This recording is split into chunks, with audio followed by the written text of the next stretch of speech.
Welcome, everyone. This is your friend, the DN What If, here with another exciting fanfiction. Today, we're diving into the story of what if Deku was Aizawa's soulmate? If you enjoyed this video, don't forget to hit that like button and subscribe for more fanfiction content just like this. Now, let's get started with the fanfic. Chapter 41. Notes. I'm back. I have almost 10 chapters, one have yet to post, and I keep writing. By now I have the full hero killer arc done, and right now I am working on the transition between the hero killer and the final exams. See the end of the chapter for more notes. Okay, this is just a Nomu that can fly. Think, what quirks do I see? His eyes flickered across the beast. While the other had strength-related ones, this one looked light with lanky limbs. It was good for. Everyone get down, he shouted as the Nomu lunged, trying to grab someone. Midoriya, what can you tell me about the monster? Midnight called, ready to tear her shirt open. Don't use your quirk, it has more than one, so chances are we get hit and the Nomu is awake. This one is for recon, lanky limbs, flight-related quirk, but I don't think it's made for taking a punch. His gaze fell to Hosu that was now ablaze. Midnight, take care of the Nomu. Nedzu and I will head into Hosu to help civilians. Worst case scenario, use your quirk. Mid-dash. It's Deku. He pulled the respirator over his nose, then looked down at Nedzu, who nodded. Hold on, Nedzu, I don't think it will be easy getting down. Is Deku, good luck down there. Midnight caught herself, smiled, then whipped the Nomu, drawing it away from the large hole in the train.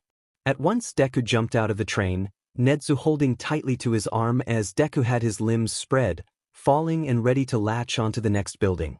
Deku, I advise you to find a way to slow our descent, as we are getting too close to the fires. I know, he knew there would be pros out catching falling civilians. He knew almost all had a water projection quirk. It's why they stopped fires in the first place. Might get a bit wet, Nedzu.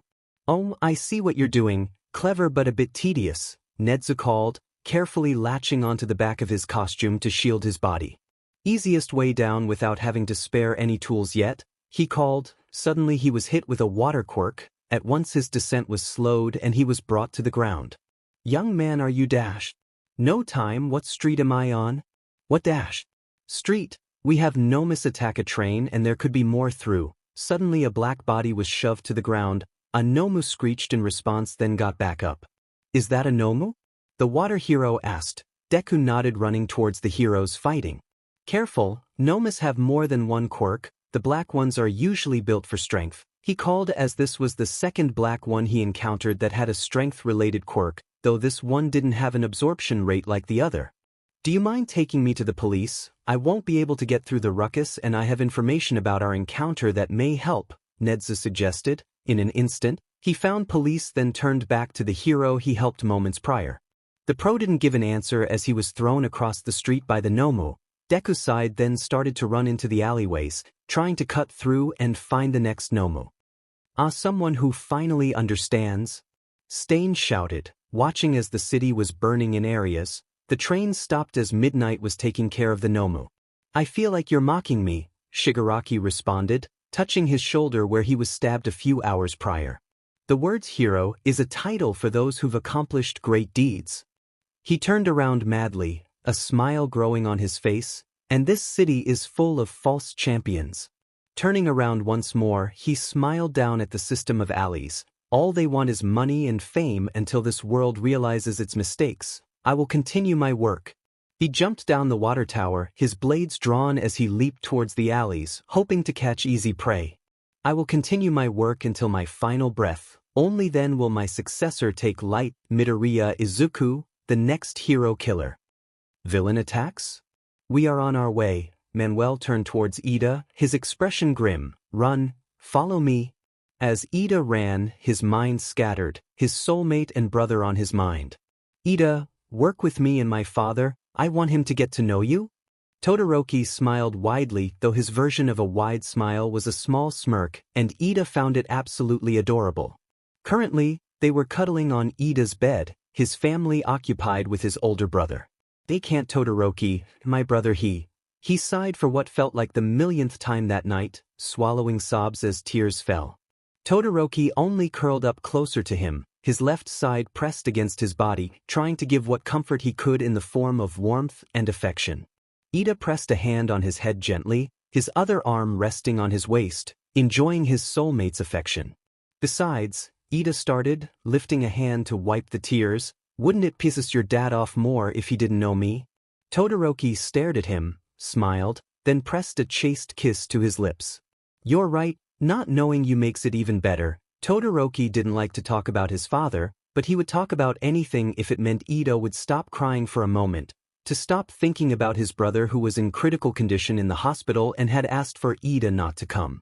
Of course, everyone knew it was because Ida looked up to his brother, a true hero in his eyes. They knew he wouldn't want Ida to see him like that, beat up and half dead.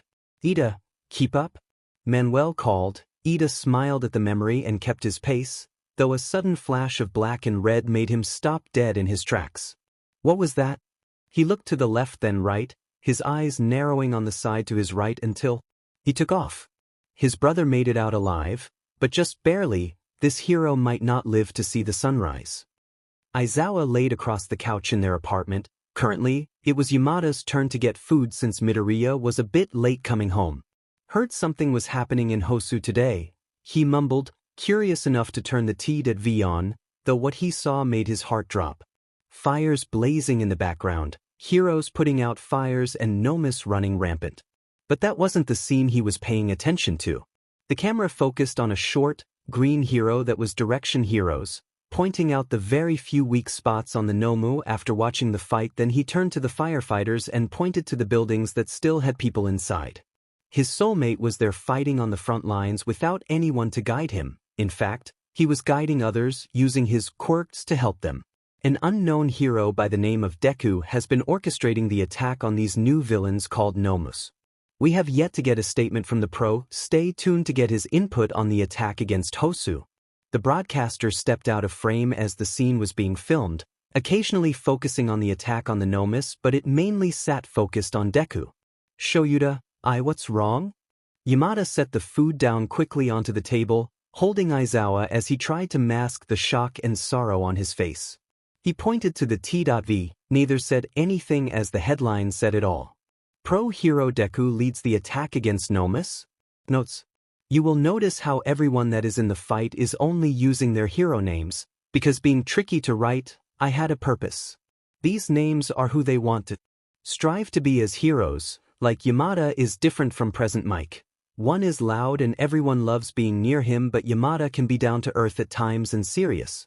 So Deku in this case is confident. He knows what he wants to fight for, and as he fights he protects everyone around him.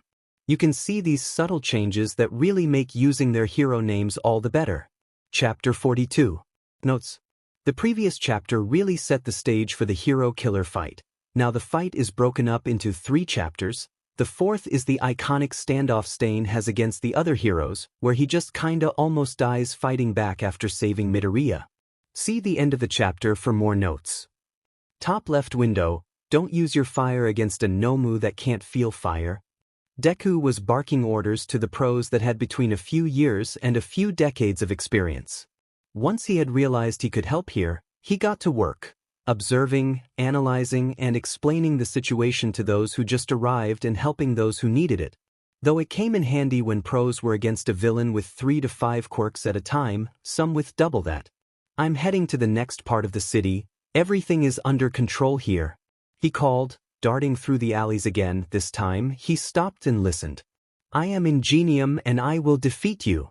He heard the new Ingenium shout. His blood ran cold when Stain spoke next. Then die. He surged forward, trying to find Ingenium, looking for Stain and maybe any more injured heroes. Deku ran into too many dead ends, too many alleys that lead back into the city. He could hear the fight rage on metal against metal, and yet he couldn't think for a single moment. His heart rate slowed, the anxiety seeped away. He could feel the love, the reassurance. They weren't his. No, his emotions were too negative, and these cleared his head. These were Aizawa's emotions. He was trying to help the best way he could, though Deku was sure he would be strangled the moment he got home. Okay, observe and analyze, he thought. Closing his eyes, he could hear the battle rage on, but the sounds kept bouncing between the allies, making it hard to pinpoint. He lifted his head, turning until the sound was as its loudest. From there he took off running. He was going to save his best friend no matter what. A child wearing a suit, Stain mumbled, turning away from Ingenium, then turned back, a smile gracing his lips. Who are you? I told you, Ingenium muttered. Deku was racing towards him. He could hear the scraping of metal but couldn't tell if it was from Ingenium or Stain.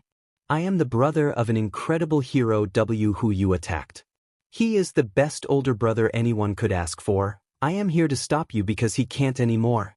Ingenium stood tall, staring Stain in the eyes. I am Ingenium and I will defeat you, that I promise. Then die, he growled once more. Ingenium lunged forward as Stain jumped back then over him, his blade out. Ingenium, so you're brothers, Stain mused, now behind Ingenium. I let him live so he could spread the good word of me. Stain kicked him harshly on his shoulder, the spikes digging in, then ripped out. Ingenium fell to the ground, staring up at Stain, who only glared back at him. You're a weakling, just like he was. Stain shoved the blade into his left shoulder. Ingenium grunted in pain as he shoved his body weight onto him. You aren't heroes, you have no right to be called that. My brother was an amazing hero, now he is Paradash. Stain cut him off, ripping the blade out of his shoulder, then pointed towards Native. Look at him, you haven't even considered using your quirk to help him, you are only set on revenge, on killing me. Stain stalked towards Native, then turned to look at Ingenium, who screwed his eyes shut. And that's why you'll die tonight. He brought the blade to his lips, his tongue flicked out, lapping up the crimson as a dog does water. No, not like this, no. Tears flooded his eyes, images of Todoroki and Tensei flooding his memory. Say whatever you want to about me, you're still a criminal who hurt my brother. Stain lowered the blade, his attention brought to the end of the alley as a boy clad in a green costume ran towards him, his respirator now hanging around his neck. I think I found who I'm looking for. He walked away from Ingenium and approached Deku with a smile. Midoriya Izuku, I've heard a lot about you. Midoriya Izuku, I've heard a lot about you. Stain bellowed, putting the sword back in its sheath. You are pretty famous amongst villains. Ida, let's go back towards the street. He stood protectively in front of him, ready to fight Stain if needed. How do you know I won't follow you? Stain asked, his demeanor calm. After all, this was the boy that would take the hero killer name someday. Your victims are found in secluded parts of a city. Since there was a panic on the main streets, even the side and back streets, I figured it had to be in the back alleys of Hosu City. He snapped. As Deku, he felt a confidence he didn't hold as often as Midoriya. Stain smiled, his arms held open as a sign of respect. Miu, I can't feel my body. It must be his quirk. Ingenium spat. Deku turned to see him shaking but no signs of moving. That's the kind of quirk people on TV say the hero killer has, Deku mumbled, looking back at Stain with a frown. So cutting somehow, there's someone else. Deku instantly ran to the side of Native, checking his body for any more cuts. If it was just Ida, I would have been able to pick him up and carry him back to the main street. He bolted back to protect Ingenium but was ready to run to Native's side if needed. Deku, please don't get involved. This doesn't have anything to do with you. Ingenium barked, trying to scare off his best friend. So what will you do? Stain questioned. Deku's eyes flickered to Stain and his blades, then to Native, then Ingenium. He's different than the villains that attacked us at USJ. He lowered his body, ready to fight. Those are the eyes of a fanatic? With a hand behind his back, he sent his location to everyone on his contact list, though that also meant his soulmate. Even though it was a guess, I knew I should have taken a pro with me back here. Shoyuda and Hizashi will kill me if they find out. His eyes widened. He forgot for a moment he had two soulmates, which means both Yamada and Aizawa got the message. If I don't die here, they will actually murder me. Stand down, run away. I told you this has nothing to do with you. Deku turned to him, adjusting his gloves, then faced Stain, who was standing still, a smile etched onto his face. If you wanted that, then why are you trying to become a hero in the first place? Deku sighed, his gaze never leaving Stain. There are plenty of things I would like to say, but they'll have to wait. He smiled grimly. He wasn't sure if he could pull this ruse off. For now, I have two heroes that need help. I've been waiting for someone like you, someone who wants to protect people and not for their own cost, a true hero. Stain chuckled, drawing his blades. Fight me, hero, earn your worth. Deku lunged first, running quickly towards him. Stain brought the first blade towards him. He in turn raised his arm guard to protect himself while the second blade swiped at him. He grabbed onto his body, lifting himself into the air, then brought his body weight down onto his skull through a right jab. Landing on the ground behind him, he knew the hero killer would bring the blade around to strike again, so he left his field of vision, opting to jump back in front of Ida. Suddenly he fell to the ground, his body felt like leads, he couldn't move. Stain brought the blade to his lips, lapping up what blood he was able to get. It's not the cut but rather the blood. He nicked me and I didn't feel it at all. He watched as Stain walked by, a smirk present on his face. I have met countless fake heroes, none worthy to keep the title, but a mere boy in high school who read my movements and turned down an opportunity to join a league of villains. You are someone I want alive. He stalked towards Ida. You aren't all talk. You are different than these boys.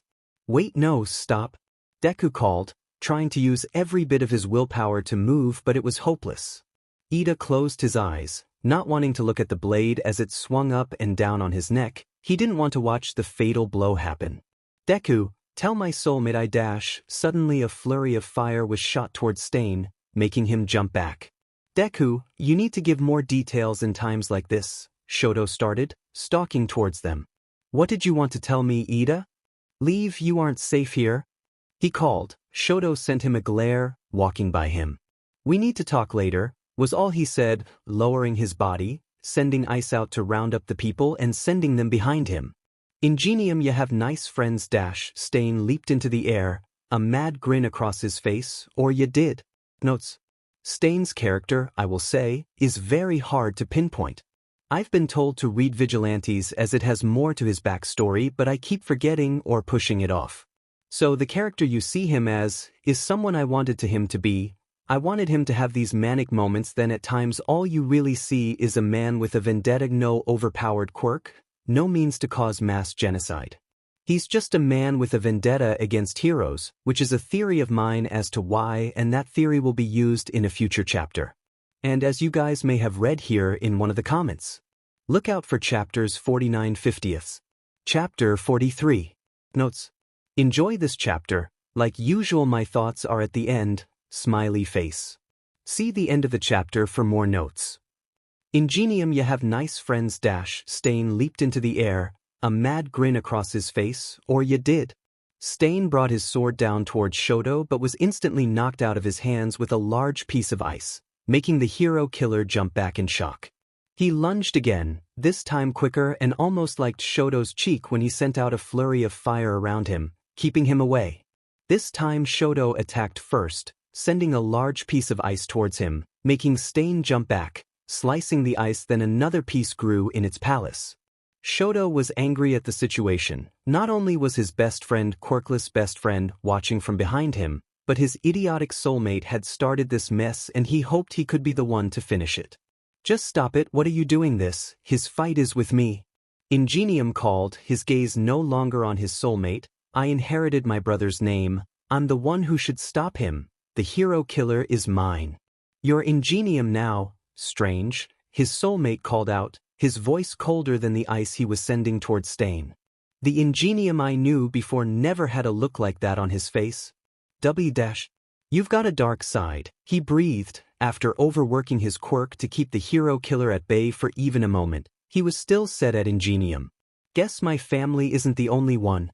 Careful, Shoto. Deku called. He was focusing on moving his body, then a thought popped into his head.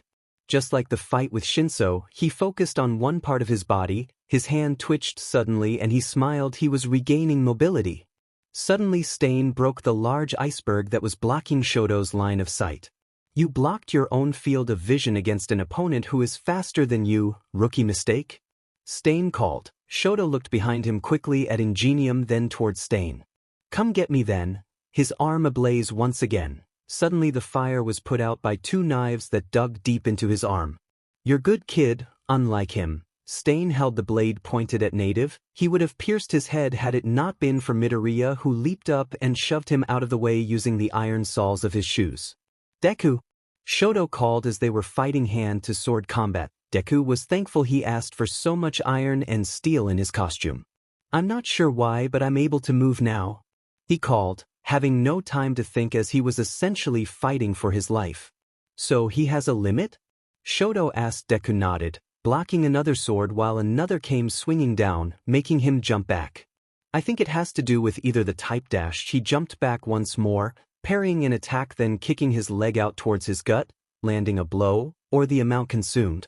Very clever, Midoriya, Stain cheered, ready to bring the blade down on him once and for all. Deku, move, Shoto called. Deku jumped to the left just in time for another wave of ice to come crashing towards Stain. But I was the first to be freed, which narrows it down to the type.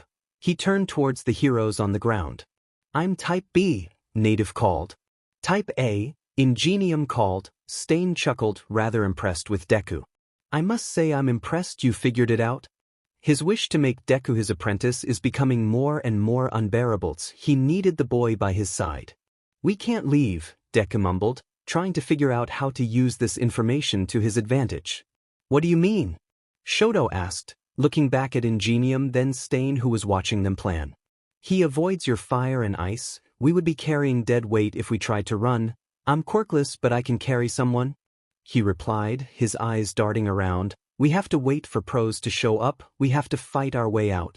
But you already lost so much blood, he continued, standing back up and brought his fists up. I will distract him while you support me from the back. Sound like a plan? Deku asked. Shoto nodded, though uncertain. That's a big risk you're taking, he stated, watching as Deku walked in front of him, his center of gravity still lowered. We don't have a choice. Deku looked back at the injured heroes then at Shoto who nodded. We can protect them, Shoto agreed. It hurt Ingenium to see them ready to charge into a fight that should have been his. 2 against 1, huh? This fight won't be easy, Stain mumbled then looked at Deku. We can spare the fight, maybe even your friends, if you will come with me. What for? Deku asked, pulling his fists down slowly. Well, that's a private matter. I don't think your friends could hear the offer and make it out alive, he said. A part of him wished Deku wouldn't fight tooth and nail, but if the rumors were true. Never, he barked out, making Stain grin madly. That's what I thought. They lunged towards each other, Shoto staying where he was to provide support. Ida, I've been worrying about you since I found out your brother has been attacked, Shoto thought, sending a shot of fire towards Stain to throw him off balance. I recognize the face of someone drowning in resentment. I just wish you would have talked to me. We're soulmates. Why didn't you talk to me? We've talked about our families. I was there when you got the news that your brother was hurt. Instead of talking, you just held me.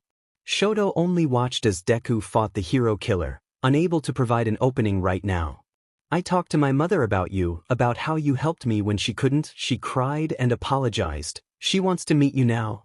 I didn't get to tell you because you dropped off the grid. No calls or texts even. His eyes flickered towards Ingenium who was watching the fight happen with a grim expression.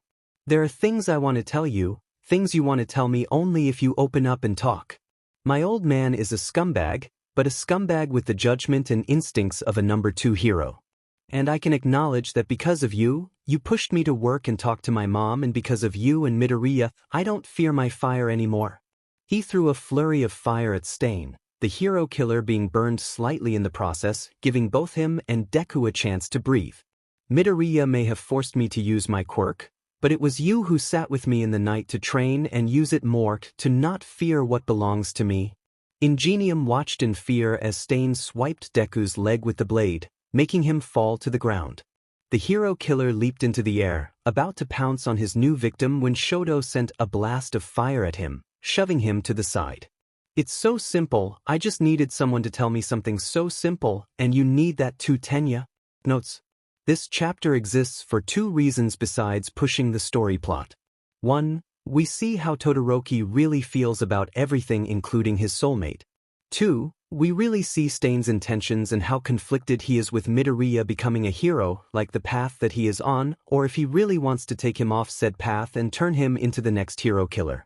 Like I've said, this arc is really for furthering Todoroki and Ida's characters, as they are Midoriya's best friends in this FIC, with Uraraka being a close friend. A reason for that will be explained later. Chapter 44. Notes.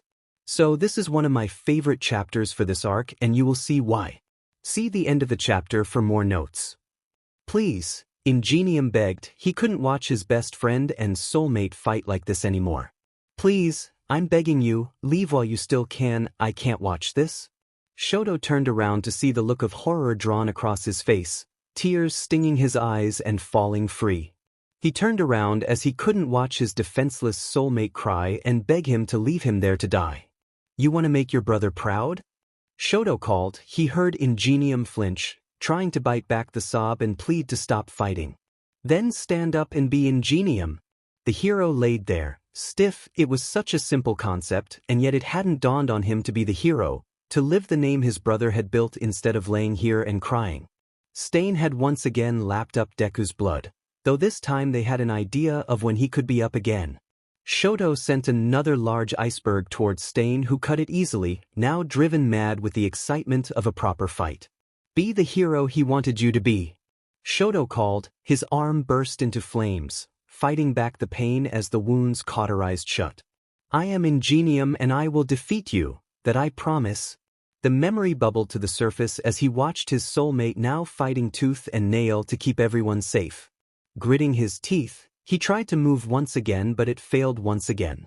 Tears that he was fighting now freely flowed, staring at his soulmate who could die any moment. Can I really call myself a hero? He thought bitterly, watching as Deku struggled against the wall. My friends are protecting me, my soulmate is bleeding for me. He watched as Shoto sent another blast of fire towards Stain, though he jumped and watched as Deku struggled to move. Stain the hero killer. I took this name so I could defeat you and avenge my brother, but I was so consumed with revenge I forgot what really mattered. I was too focused on myself to help anyone else. He thought of his brother, the man who practically gave his life to protecting people, almost losing it in the end. He thought of the countless heroes who have died tragically helping others. He thought of Deku, a quirkless student who had fought tooth and nail to be where he was, to protect people. And he thought of his soulmate, Shoto, who was bleeding out to protect him.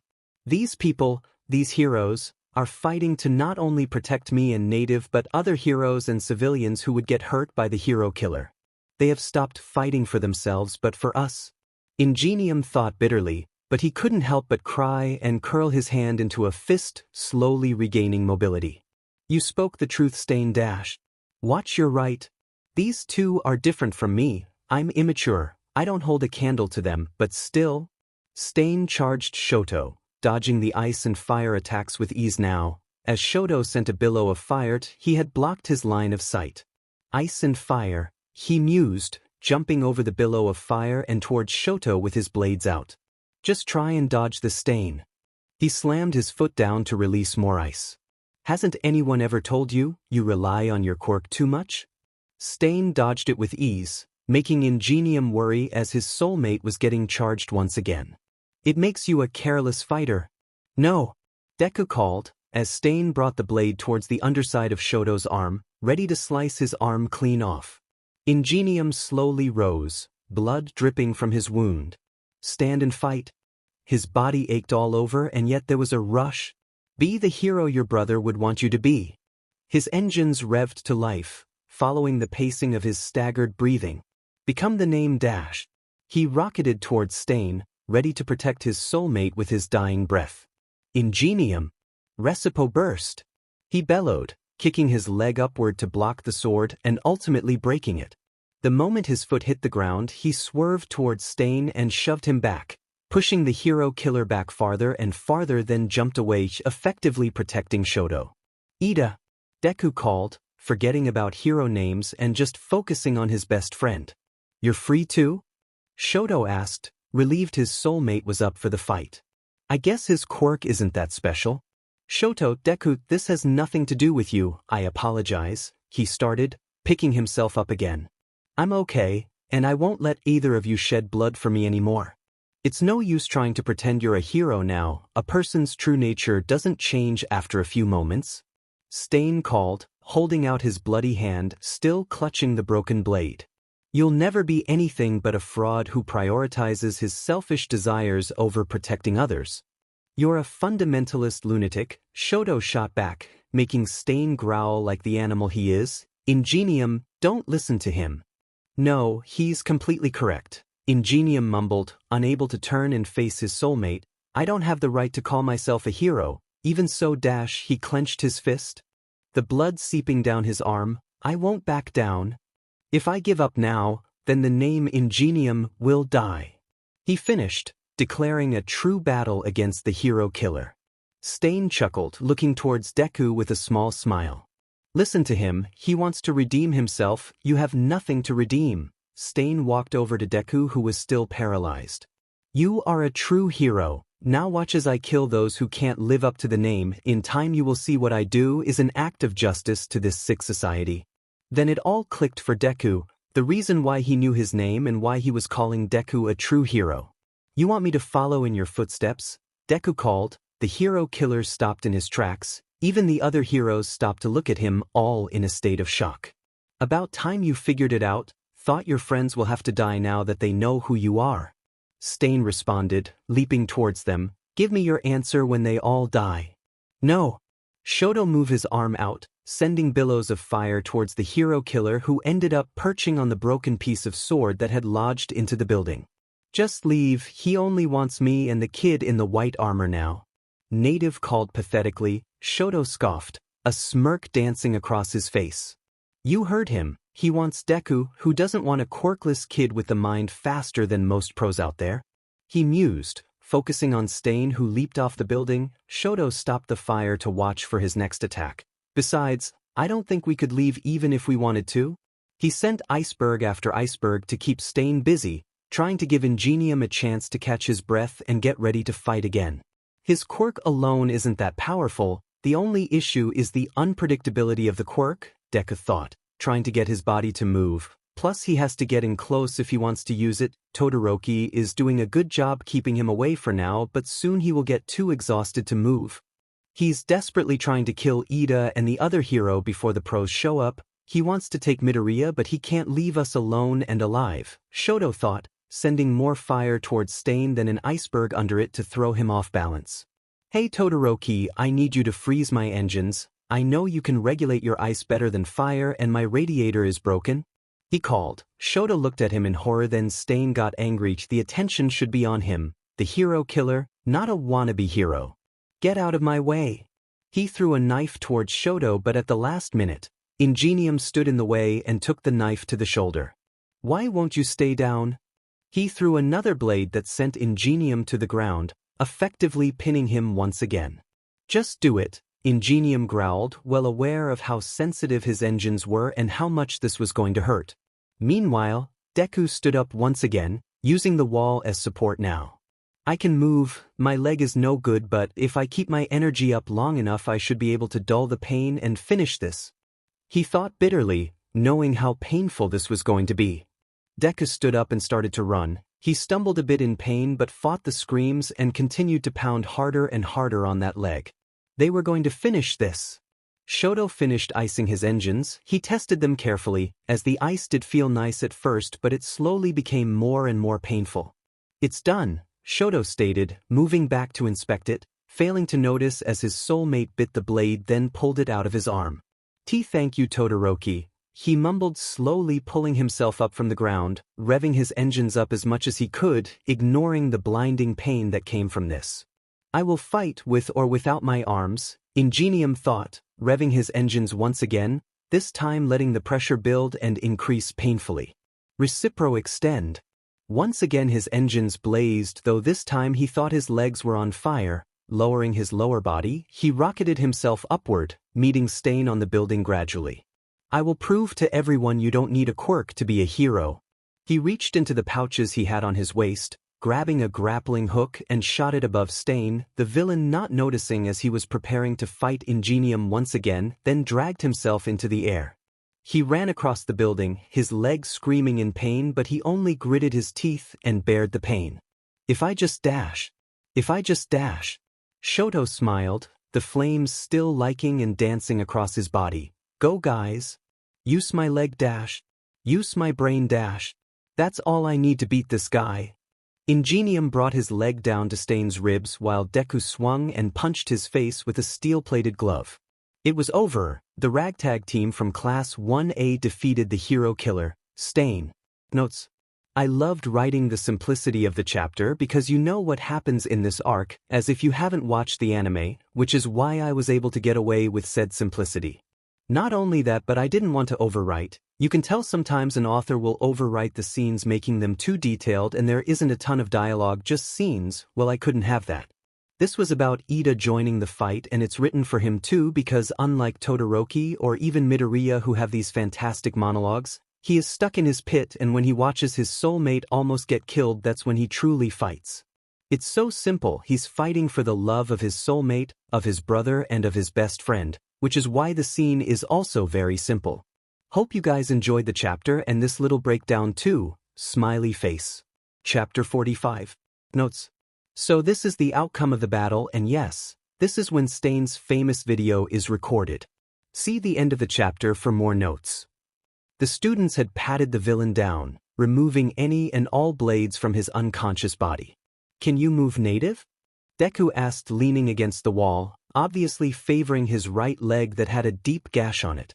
Yeah, I'm good as new now, he replied, carrying Deku on his back, turning his head to look back at the worried young man. I saw you hurt your leg back there, not to mention the other injuries you must have gotten during the fight. The least I could do is help you. Thank you very much, he sighed, though his head stayed upright, not wanting to fall asleep suddenly, and it felt wrong to lay his head down on a stranger. His chest felt heavy, void of emotion. He gasped, suddenly remembering his soulmates, and his chest became full once again. Midoriya assumed he had accidentally shut the bond down during the fight. He had no clue he could do this, but his mind was so focused on the fight, on trying to keep everyone alive, that he had essentially shut his emotions down. His mind was exhausted from trying to compensate for how fast it was going, analyzing everything, including trying to listen down other allies for other people who might be dragged into the fight, though his hearing wasn't that good. Todoroki finished tying Stain up. His eyes hadn't lifted to even acknowledge Ida yet, still livid. We're lucky someone threw this rope into the dumpster, he mumbled to himself. Stain didn't say anything, but it was Ida who jumped in.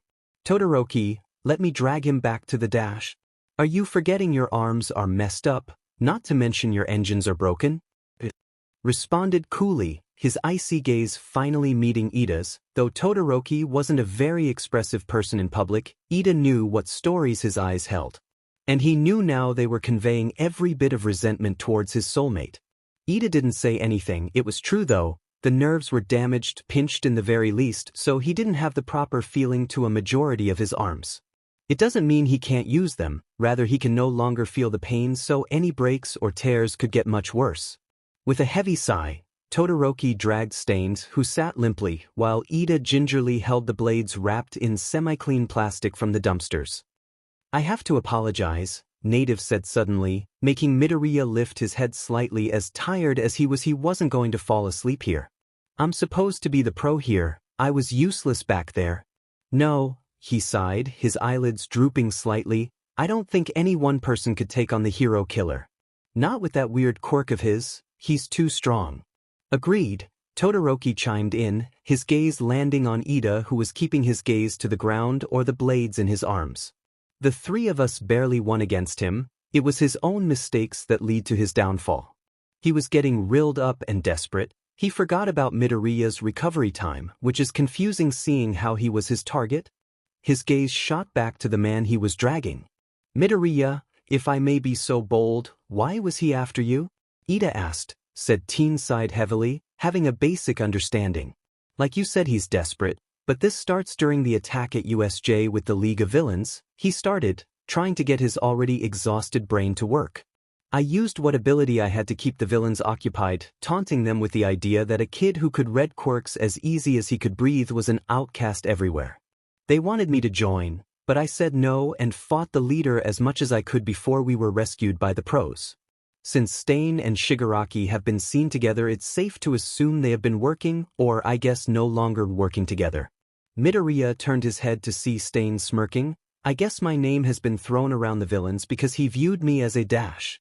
As what? Native asked, now invested in the story. He wants me to be the next hero killer. No one said anything. Midoriya knew how crazy it sounded to his friends and the pro, but Stain's chuckles had but confirmed it. That spoiled leader wouldn't know what to do with you. Stain looked up at Midoriya. No one had stopped walking. Let me teach you, show you how to dash. How to punish the society that's punished me for years? He asked. The hero killer smiled wickedly, giving a small nod. Funny, that's the reason why I'm a hero. I don't have a pure reason as to why I want to be a hero. I want to be a hero despite everyone who thinks you need a quirk to be one, Midoriya replied, slowly waking up. The bond was still suspiciously quiet. He was waiting for a flood of emotions from Aizawa, but that had yet to come. And that's why you will be a perfect apprentice. He turned his head back around to face the ally. You may have a bitter reason to be a hero, but you use that to fuel yourself and give justice to the society, to the villains and heroes, which makes you the perfect hero killer. I think this should stay between us, no you students. Native shook his head, then looking back at Midoriya. You may be quirkless, but with your brain, heroes and villains alike will want you to work with them. I don't think Stain will be the last one. But the least I can do is give you the privacy and keep this from the media, as thanks for saving me. Thank you, Native, Midoriya smiled weakly. For now, let's get him to the police as well as his dash. Midoriya. A feminine voice called. His head shot up to see Kiyama with Nezu perched on her shoulder. You haven't answered any phone calls and you're hurt. I'm fine. Ida and Todoroki need to be looked at. He brushed them off. Other heroes had run to the scene, clearly warned by endeavor to meet heroes by the ally. They were surprised to see children. Are you guys hurt? One had asked. Once again Midoriya was ready to say Ida needed to be looked at, but someone had pointed to the boys. Is that the hero killer? One hissed. Kiyama shot a surprised look at Midoriya, who shied away from it quickly.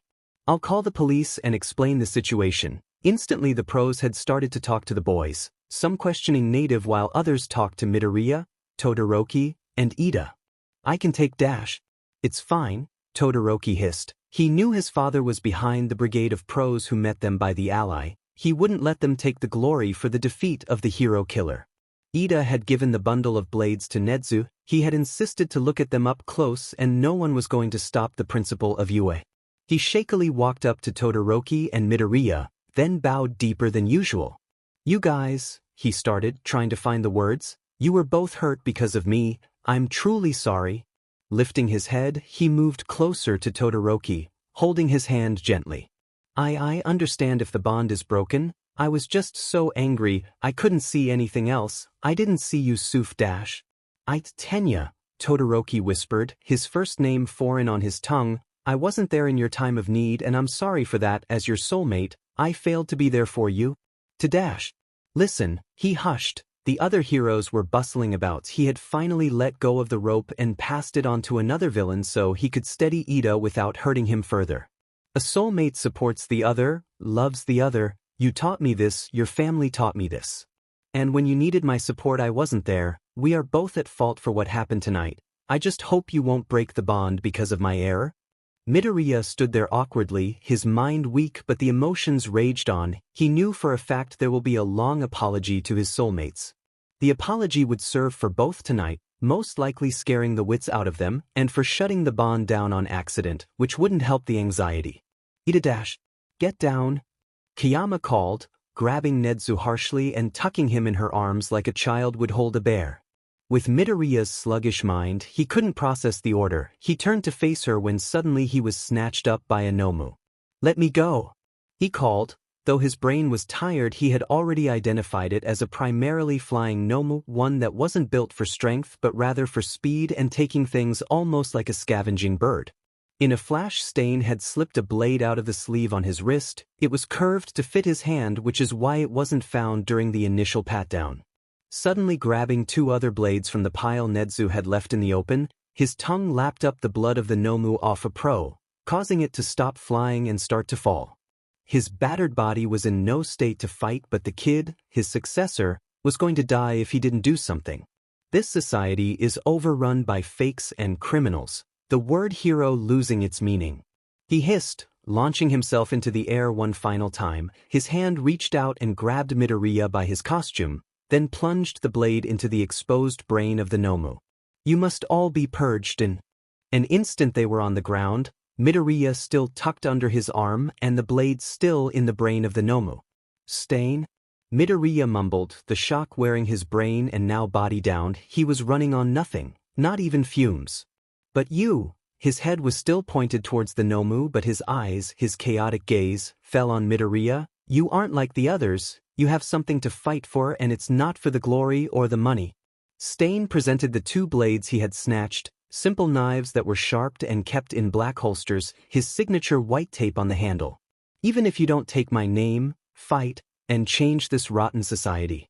He shakily took the blades. Stain then stood up, ripping the blade out of the Nomu. He kept the folding blade in hand as he turned to the side, glaring at the heroes who were waiting for the fight. Why are you standing there? Endeavor's voice boomed. He rounded the corner, a heavy frown set on his face. Did you finish the Nomu? Endeavor, Stain hissed, breathing heavily, no longer caring if his mask fell. The number 2 hero suddenly held a ball of flames, ready to throw. He hadn't seen Midoriya yet. Hero killer, he hissed, throwing it suddenly, much to Nezu and Kiyama's shouts of protest. Stain had lifted his arms, taking the blast, essentially keeping Midoriya safe from the hit. You false hero. He growled like a cornered animal, his gaze flickered over his shoulder to check on Midoriya. When he deemed the boy safe, he continued, there was a child behind me. You would burn a child to boost your ego? You lie. Endeavor shouted, getting ready to throw more fire, but this time it was Todoroki's ice that had stopped it, both being neutralized instantly. Midoriya is over there, he hissed, the pro finally seeing the boy who was trying his best to stand, but his body wasn't agreeing with him. Stain turned, anger seething, but at that moment he was oddly gentle. He lifted Midoriya, the boy careful to keep the blades in his hands safe, though he was afraid to be so weak in a villain's hold. Midoriya watched as the other pros shakily fell.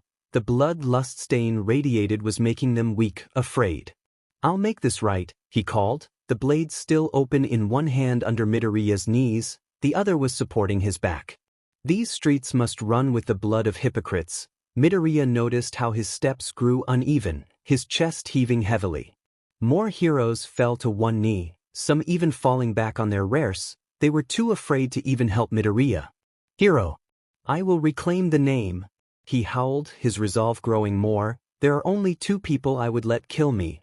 All Might. Midoriya prayed he wouldn't say his name, and the child I hold in my arms, the one you failed to protect, who fought me to save his friends and others without worrying about how he would do it. How a quirkless child would be able to fight someone who kills the unworthy. He was ready to die for you all, and yet you would let him die in my arms. Stain stopped suddenly. Midoriya could feel his chest heaving heavily now, his joints had locked up. The blade fell from his grasp, snapping the other heroes out of their state of fear and shock. I won't let you die, were the last words Midoriya heard Stain mumble, his gaze fixed on him until it clouded over it, his chest stopped heaving. Ida and Todoroki, despite being injured in their own ways, were the first to rush towards him, trying to help him out of Stain's grasp. Even in this state, the man was not willing to let go of Midoriya. Endeavor approached bitterly. He noted his son's anger, then easily picked Midoriya up out of the man's grasp and onto the ground where he was still grasping the blades. Put those back, Endeavor stated. It was evidence after all, though Midoriya wasn't going to let that happen. He gave these to me, he replied, staring the man in the eyes with an exhausted determination. The pro didn't say anything. Instead, he stood up and walked away, presumably to talk to the police who had just arrived. Shuda's going to kill me, was the first thing Midoriya heard from Kiyama. She still had Nezu in her grasp. How are you? Nezu asked Midoriya, noting his swollen eyes that had been forced to stay open. Tired, he replied, though it wasn't long in the ally. He had spent 30 to 45 minutes prior to helping heroes in any way he could. His brain has been working on overdrive for an hour while his friends had used their quirk even less. It is expected, you have helped many heroes, saving even more. Nezu looked at the blades in his hands then sighed. Though they are evidence, I suppose you can't give the blades up, he gave them to you after all. Midoriya, are you okay? Todoroki asked. He nodded numbly, his gaze still on the ground. I don't think you are, seeing as how you keep attractive villains and they want you to join them. It's not my fault they want a quirkless outcast with notes on all of UA's staff. He cut himself off, looking up at his friends and Kiyama who stared down at him in horror. Why are you guys looking at me like this? You read them. Nedzu, what is he talking about? Kiyama asked, not sure whether to be proud or creeped out. Like Midoriya says, shelf it for another day, he responded, the heroes moving out of the way so paramedics could look at Midoriya, Ida and Todoroki. Midoriya clutched the knives as his life depended on it, the words echoing around his skull, though from a villain out for the slaughter of heroes, they made him oddly optimistic. I won't let you die. Notes. I want to talk about this chapter especially because of what happens. Besides the fact that Ida and Todoroki have one of the healthiest relationships that we see so far, the apology made my heart melt writing it. But really, you're here to read my thoughts on the Stain fight. I added a few things that weren't obviously in the fight in the anime, where he holds Midoriya longer than he does, Endeavor attacking Stain while Midoriya is present, gifting him the knives. This would have been the best way for Midoriya to take the hero killer mantle, but instead, he kept his heroic life, and Stain, whose real name will be used later on, will be a parental figure of sorts. Chapter 46. Notes. You guys are ruthless. I make some spelling mistakes, but when I meant attracting and instead it was attractive, you jerks took that and ran so far XD. I won't change it because of all the jokes you guys made. See the end of the chapter for more notes. Midoriya opened his eyes slowly, burning as they adjusted to the bright lights around him. Did you sleep well, Midoriya? A voice asked him. He shook his head, though the action only made the splitting migraine worse. They said there was pain medicine on your table for when you woke up? Midoriya pawed the air, trying to find it. The voice chuckled a bit as he handed him the rather large pills and a bottle of water. He swallowed them, then guzzled the rest of the water. Todoroki Ida? He questioned. He received hums of acknowledgement. Opening his eyes slower this time, he saw Ida sitting alone in a large bed, his arms bound in bandages and in slings. Todoroki walked around the bed to sit next to Ida. Only a small bandage covered his face, another covered his arm, but no sling as needed. You passed out, Ida said suddenly. Midoriya turned his head slowly to face him. They said you were just exhausted. Some heroes filled us in on what happened before you fought Stain. I don't think I could have done what you did, Todoroki mumbled, envious of his best friend. You fought with the pros, helping them, then you ran into the ally to help others across town when you found Ida and the hero killer. You dropped everything to help him, save him, and then you dash. What? Midoriya asked. He was confused when it came to Todoroki's emotions at times. Stain saved you. He fought for you and acknowledged your ability in front of everyone, but all people did. All they see is a quirkless kid, now bonded to adults, pitted by society. They expect I will follow in the villain's footsteps. I get it, he said simply. Neither of his friends said anything, and suddenly, Midoriya was more awake. It's not fair. They think you were watching on the sidelines when you fought more than either of us. You saved us all and other heroes to come, and yet Endeavor's first thought was bitter. He thought you were going to lash out at other heroes in Stain's name. That's why he helped you. Todoroki continued, tears stinging his eyes. Ida rested his head on his shoulder, his only way to properly show affection through the small touches they allowed in public. It's okay, that's the reason why I want to be a hero, so no other quirkless kid has to go through what I do. It would be a surprise if the first thing a pro sees isn't a basket case. He shrugged his shoulders, though this still hurt to hear. I can't stop thinking about the fight now. We all did something pretty amazing. I guess we did, Ida replied, knowing Todoroki wouldn't want to hear any of this nor agree. After everything that happened back there, it kind of feels like a miracle we're alive, Midoriya continued, the bond still void of emotion, and it only made him afraid. With my leg messed up, I was an easy target? For someone that wanted you dead, Ida mused, trying to lighten the mood. Stain wanted you alive. He thought of you as his, whatever he saw you as. It seems to me he left us both alive on purpose, Todoroki replied, knowing he was blessed to have only walked out with a cut. How are you, Tenya? I'm Dash. Tenya? Midoriya squawked in surprise, cutting Ida off quickly. He blushed heavily. Todoroki let his head lean against Ida's. There wasn't a ton of bad things that came from the fight, was all Todoroki said, though they all knew there were few good things that came out of it. Midoriya. Kiyama scolded. She walked in with Nedzu. Both wore a look of worry and anger, though Nezu was passive-aggressive and he only smiled wider. "Hi," he mumbled, yawning then smiling slightly. "I would scold you so much. Shoyuta and Hizashi have been blowing up my phone since apparently yours was dead," she hissed. Nezu tapped her leg gently as if asking her to stop. "But before either of us can scold your reckless behavior, there is someone that wants to talk to you." A large man with a dog head walked into the room, his gaze cold and unnerving to the teens. The chief of police in Hosu City, Tsuragami Kenji. The chief? He thought. His friends rose easily, though it took more effort for Midoriya to try and stand. "Please stay seated, woof," he had barked at the end, causing Midoriya to freeze in response. He knew people with animal-related quirks sometimes sounded like them, but for a large and a rather scary man to bark and act as nothing happened. "So you're the UA students that brought down the hero killer?" he asked before anyone said anything. His gaze fell on solely Midoriya. "And you're the boy the hero killer wanted to make his apprentice?" Midoriya nodded stiffly, suddenly aware that the knives were gone. For some reason he was already attached to them. Maybe it was the idea someone wanted to believe in him, someone gave their life to save him and their dying breath was a promise to keep him alive. Maybe it was that. "I expect you would want them back, as much as I would like to keep all his blades in evidence to deter other copycats. He gave them to you, woof." The chief sighed, digging into his coat pocket and handed over the knives. "I had to keep these on me to prevent them from getting booked and bagged as evidence." "But why would you dash?" The chief pressed the sheathed knives into his hand, his face even more unchanging than Aizawa's. "Midoriya, you have to my knowledge now been acknowledged by 2 high-class villains. One is still out there. I think we would all feel safer if you had these, regardless of who these came from." With that, the chief stood tall once again, now addressing everyone.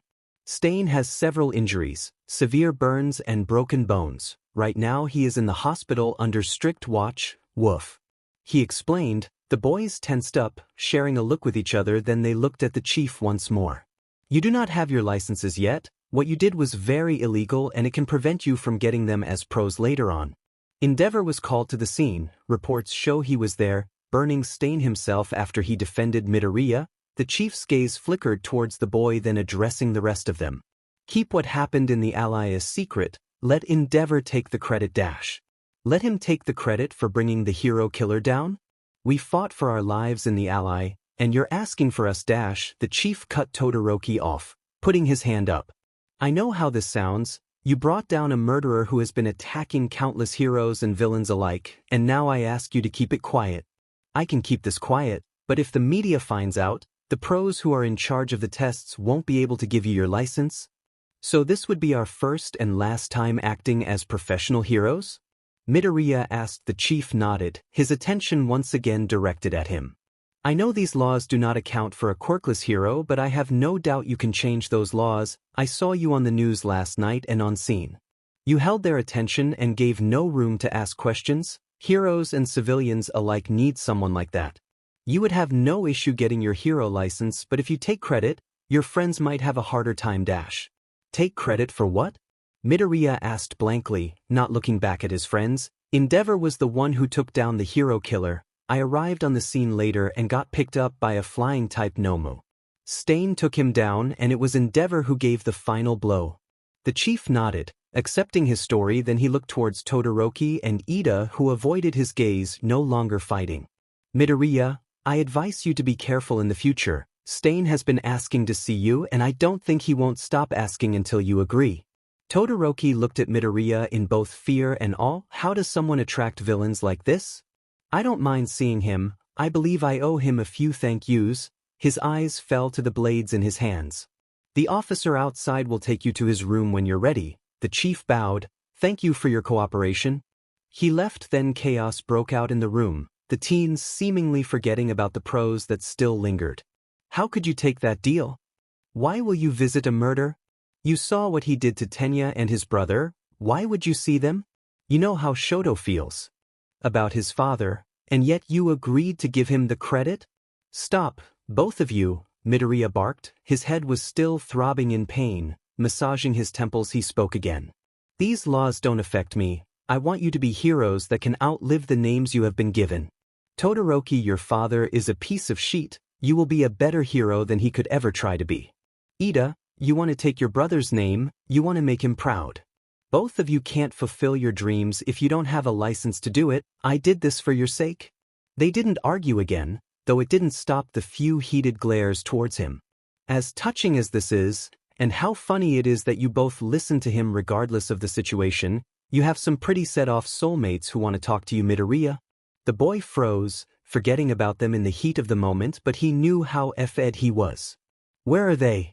He asked. Ida seemed to notice the plural now, confused as to when this development happened. They? Ida asked, assuming Aizawa might have had another partner, as it wasn't uncommon for an older soulmate to date someone his age if the one he was bound to was significantly younger than him. Though it might be a touchy subject, as this usually meant a fractured, almost breaking bond. Hisashi and Shoyuta. I accidentally shut the bond off for Shoyuta and I don't think they're happy right now. Right, we aren't happy. Livid sounds more like it, Yamada snapped. Midoriya yelped, then his gaze focused on the two men that stood in the doorway. I think this is our cue to check out the cafeteria, guys. Kiyama motioned for Todoroki and Ida to follow her, and they didn't hesitate, standing up and scurrying out past Aizawa and Yamada. Have I told you how much you guys mean to me recently? Midoriya squawked out. He knew that if everyone, even Nezuko, scurried out faster than scared mice, well, he knew he was in trouble. No, but I would love to hear it after we talked to you about last night, Yamada replied. He wasn't as angry with Midoriya as Aizawa was, but he was still annoyed that they hadn't heard a word from him. What would you like to know? Everything, Aizawa replied. Sitting down on the bed, Yamada followed and he sighed. Including how another villain is enamored with me? He joked, but it wasn't really a joke. Everything, Yamada now growled, eyeing the blades in his lap that his soulmate held a death grip on. Well, it started when I woke up on the train to Hosu with Nuri and Nezu. Notes. So, I might not be able to update tomorrow because of work. If I do, it's going to be very late. I will try to get it out, Arin, but I only have a few minutes before work. Also, Midoriya is gonna get his butt beat, smiley face. Chapter 47. Notes. Hey, I'm back. I didn't have access to my computer, but I also need a few days since I was back-to-back shifts at work.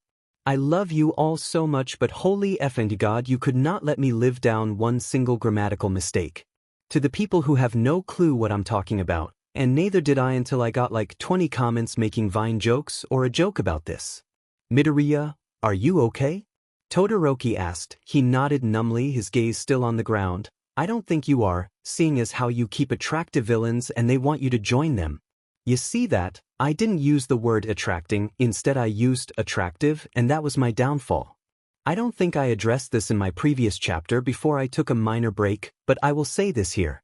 Y'all are little sheets, and you're lucky I loved every single comment I got from this. I was cackling the entire time. I won't delete any comments or change the chapter's dialogue because man, it's really too funny. I can't even be mad at this. Everyone has that one word that just becomes an entire fix meme, and I think I just found it. Besides the fact that Midoriya is literally a meme too now. Shoyuta, what do you have? Izuku, a knife. Shoyuta, no. Yeah, that joke is great too, smiley face. See the end of the chapter for more notes. By the time Midoriya finished, he was hiding his face in the blankets. His soulmate's fury was now reaching new heights. So when you said there was another villain enamored with you, Aizawa sighed, pinching the bridge of his nose. I wasn't kidding, he saved my life, telling me to keep fighting to change this society even if I don't take his name. He replied. Yamada leaned over and pressed a kiss to his cheek, his hand gently holding Midoriya's. I will be the first to say that I'm proud of you. Hisashi. No show, he may have fought pretty illegally at that, but he not only gained the respect of a villain whose main goal is to kill off the rotten people in society, but the villain also protected Izuku. He fought like a hero, was acknowledged by a villain and his peers, not to mention the heroes on the site he was directing and helping. Yamada turned to look at Midoriya, who was on the brink of tears. I don't think you have heard this enough in your life, Izuku. I'm proud of you. The teen smiled widely, tugging Yamada's hand gently, then pulling him into a tight hug that portrayed all the emotions he wished to tell the older man. But we have to talk about this. We can't brush past the fact that Izuku almost died. It is great that he is acknowledged by heroes and villains alike, but it's not safe for him. Aizawa cut himself off. He has yet to kiss or hold Midoriya, and it hurt everyone. We aren't brushing by that. It takes time to talk about something so heavy. Shoyuta, I faced death and he smiled and told me he wanted to keep me alive for his plans. Then something changed. I can't tell you what, but he no longer wanted to keep me alive for his plans, but rather because he wanted me alive. Midoriya shook his head. He was still being held by Yamada, who was threading a finger through his untamed curls. Then what should I say? Aizawa asked. He was angry and the bond was pulsating in what felt like anxiety and ages of anger he hasn't even begun to talk about. Support me. I am already used to waking up to an empty bed sometimes, but you still make coffee. I know you are out there fighting, you come back hurt and I take care of you. Now I have this chance to start making a name for myself and you only tell me to stop and think because I don't have a quirk. My quirk is my brain. I can only think, and I can assure you, it's as taxing as fighting, and I do both. He didn't know how to feel towards Aizawa. The man was only pestering and trying to question everything. His chest tightened in pain. He could feel something else stirring in his chest: Aizawa's anxiety, his anger, and in small amounts, joy. Aizawa raked a hand through his hair. For the first time Midoriya could see the worry he wore so easily. I was so scared. You were out there, leading heroes against an attack on the Nomus and helping others put the fires out. Why you disappeared? Media was trying to find you and no one could say where you went for 15 minutes. In that time you shut the bond down and I couldn't feel you at all. For the first time since they bonded, Midoriya really knew how his soulmate felt. It wasn't like he couldn't feel, but this was the first time Aizawa actually let him in. Sure, he's seen him smile and they've talked, but only Yamada has really been there for him when he had a meltdown, when he was spiraling like this. Midoriya grabbed his hands gently, keeping his soulmate stable. There will be a time when I will be out there and I will be fighting alongside both of you guys, or I could be alone, maybe even a mole. The point is, it's better I learn now while I am still learning how to be a hero than later when I'm trying to make it like a pro. Please, believe in me, Midoriya whispered. It felt like he was much older than he was, trying to help Aizawa, but this was his first time doing something like this. Shakily, he lifted a hand and pressed it against his cheek, wiping any stray tears. He smiled then sniffled, not realizing he was crying, then sighed. I believe in you, Izuku. Midoriya cut him off with a kiss quickly. Aizawa took no time in responding, his hand resting next to Yamada's in his curls while the other was holding Yamada's hand. Midoriya stiffened up when he felt another pair of lips on his neck, then smiled in the kiss he was sharing with Aizawa. Yamada brought his hand down from his hair and wrapped it around Midoriya's waist, bringing him as close as he could without breaking the kiss.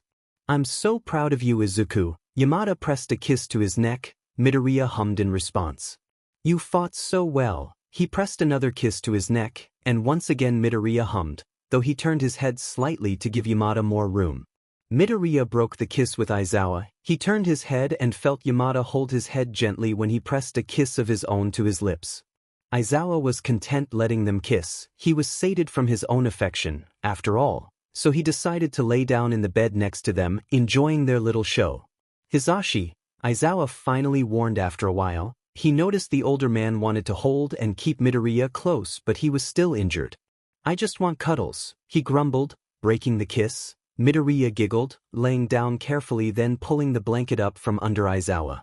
Okay, he said simply. He felt empty all night and that wasn't something he wanted to feel again. The bond longed for his soulmates, longed for the attention and affection, and he wanted to give in to that feeling. Careful of your wounds, Aizawa mumbled. He slowly moved closer to Midoriya, who was laying on his back as his arm and leg were bandaged up. Yamada smiled and moved closer to him, holding his hand loosely. Hey Midoriya, can we come back in? A voice called. He felt his soulmates tense, but he knew who it was. Yeah, he held their hands tighter and sat up slightly to greet Todoroki, who had called and asked if they could enter. Ida followed behind him, immediately looking away when he noticed the two older men in his bed. I thought you were only bound to Sensei? Ida asked. They sat next to each other on their bed, Todoroki with his hand on Ida's shoulder. Turns out I have two? Midoriya shrugged his shoulders. He didn't know another way of explaining the fact that he somehow had two soulmates and both were bound to him, though one had appeared much later. Okay, Todoroki shrugged his shoulders. Who was he to pry if Midoriya didn't even know how to explain the situation he was in? Sensei, Midoriya was there because of me. Don't be mad at him, please. Ida bowed his head a bit. Yamada bit his lip then looked at Aizawa. Both men had a feeling after all. They were good friends with his older brother. It won't change how much trouble he will be in, Aizawa replied with a sigh, trying to pretend that he wasn't annoyed with Ida. He was almost borderline angry at the prospect that it was he who led Midoriya into the fight. Regardless, he would have still fought the hero killer. Protecting you was just something else he wanted to do. Midoriya, I am afraid to ask this, but will you visit Stain right now? An officer asked, his clothing disheveled and he was clearly upset. He will end up killing himself if he doesn't rest and he won't rest until he sees that you're okay? Alright, he agreed. At the same time Aizawa shook his head, disagreeing. Sho Yuta, this man could die if I just don't say something. But he tried to kill you? He questioned as if the idea was obvious. Do villains like you? Midoriya asked, realizing that they had a pattern of showing their care, showing how they protect those close to them. No, but I have two, possibly more if Shigaraki can't keep his mouth shut, and both did the same thing. They started to fight me, talk to me, realized that they maybe shouldn't fight because I am either valuable or they like me, and I chose to continue the fight. Stain took a liking to me and now he could die if he doesn't see that I'm okay. Midoriya huffed, smiling slightly. You trust me, right? I trust you, but not the hero killer, he added. Yamada was determined to stay out of this. Though he was pro-Midoriya in this case, he didn't want to push it with Aizawa. He had also deemed this a good time for them to learn how to actually communicate instead of pushing things to the side or lying to the other. Then stand outside the room. There are guards in the room as well. He's cuffed to the bed. He's just upset. Let me fix this, and that way I won't see him again. That was a bit of a lie. Apart from him wanted to keep seeing Stain, talk and ask what part of Midoriya made him desirable to the villains and more to come. Sho Yuta, Yamada finally stepped in. Aizawa looked towards his other students who nodded, even they knew to let him have this. A few minutes and we are outside the entire time. Guards stay in the room and you call us if something goes bad, okay? Aizawa asked. Midoriya beamed widely, pressing kisses to his cheek. Then Yamada, then slid out of the bed quickly. Let's go meet Stain. Notes. I needed this chapter too, tbh, a moment where Aizawa doesn't let just Yamada see him but Midoriya as well. He is truly vulnerable to these men that he's falling for, and it's such a powerful moment. As well as letting Ida and Todoroki see them, it shows Aizawa and Yamada that he trusts them with his entire being, as soulmates are private aspects of someone's life. Even though they have had moments where their relationship was bared, the idea of soulmates is ideally a private thing. Chapter 48. Hey, not an update guys, sorry. I am in the process of moving right now, which is why I've been late to reply to comments, answer questions, plus I'm also working with two other fabulous people on a surprise FIC that I will explain another day. I think I can post tonight or tomorrow night, not sure, but stay tuned. Chapter 49. So because I haven't been on here and I haven't posted, I have a little snippets of what's to come in future chapters, but I won't tell you what it's from or when it will be. Smiley face. Say it again. He growled, wanting nothing more than to take his soulmate right here, but it ran the risk of several things. They're going to claim me tonight?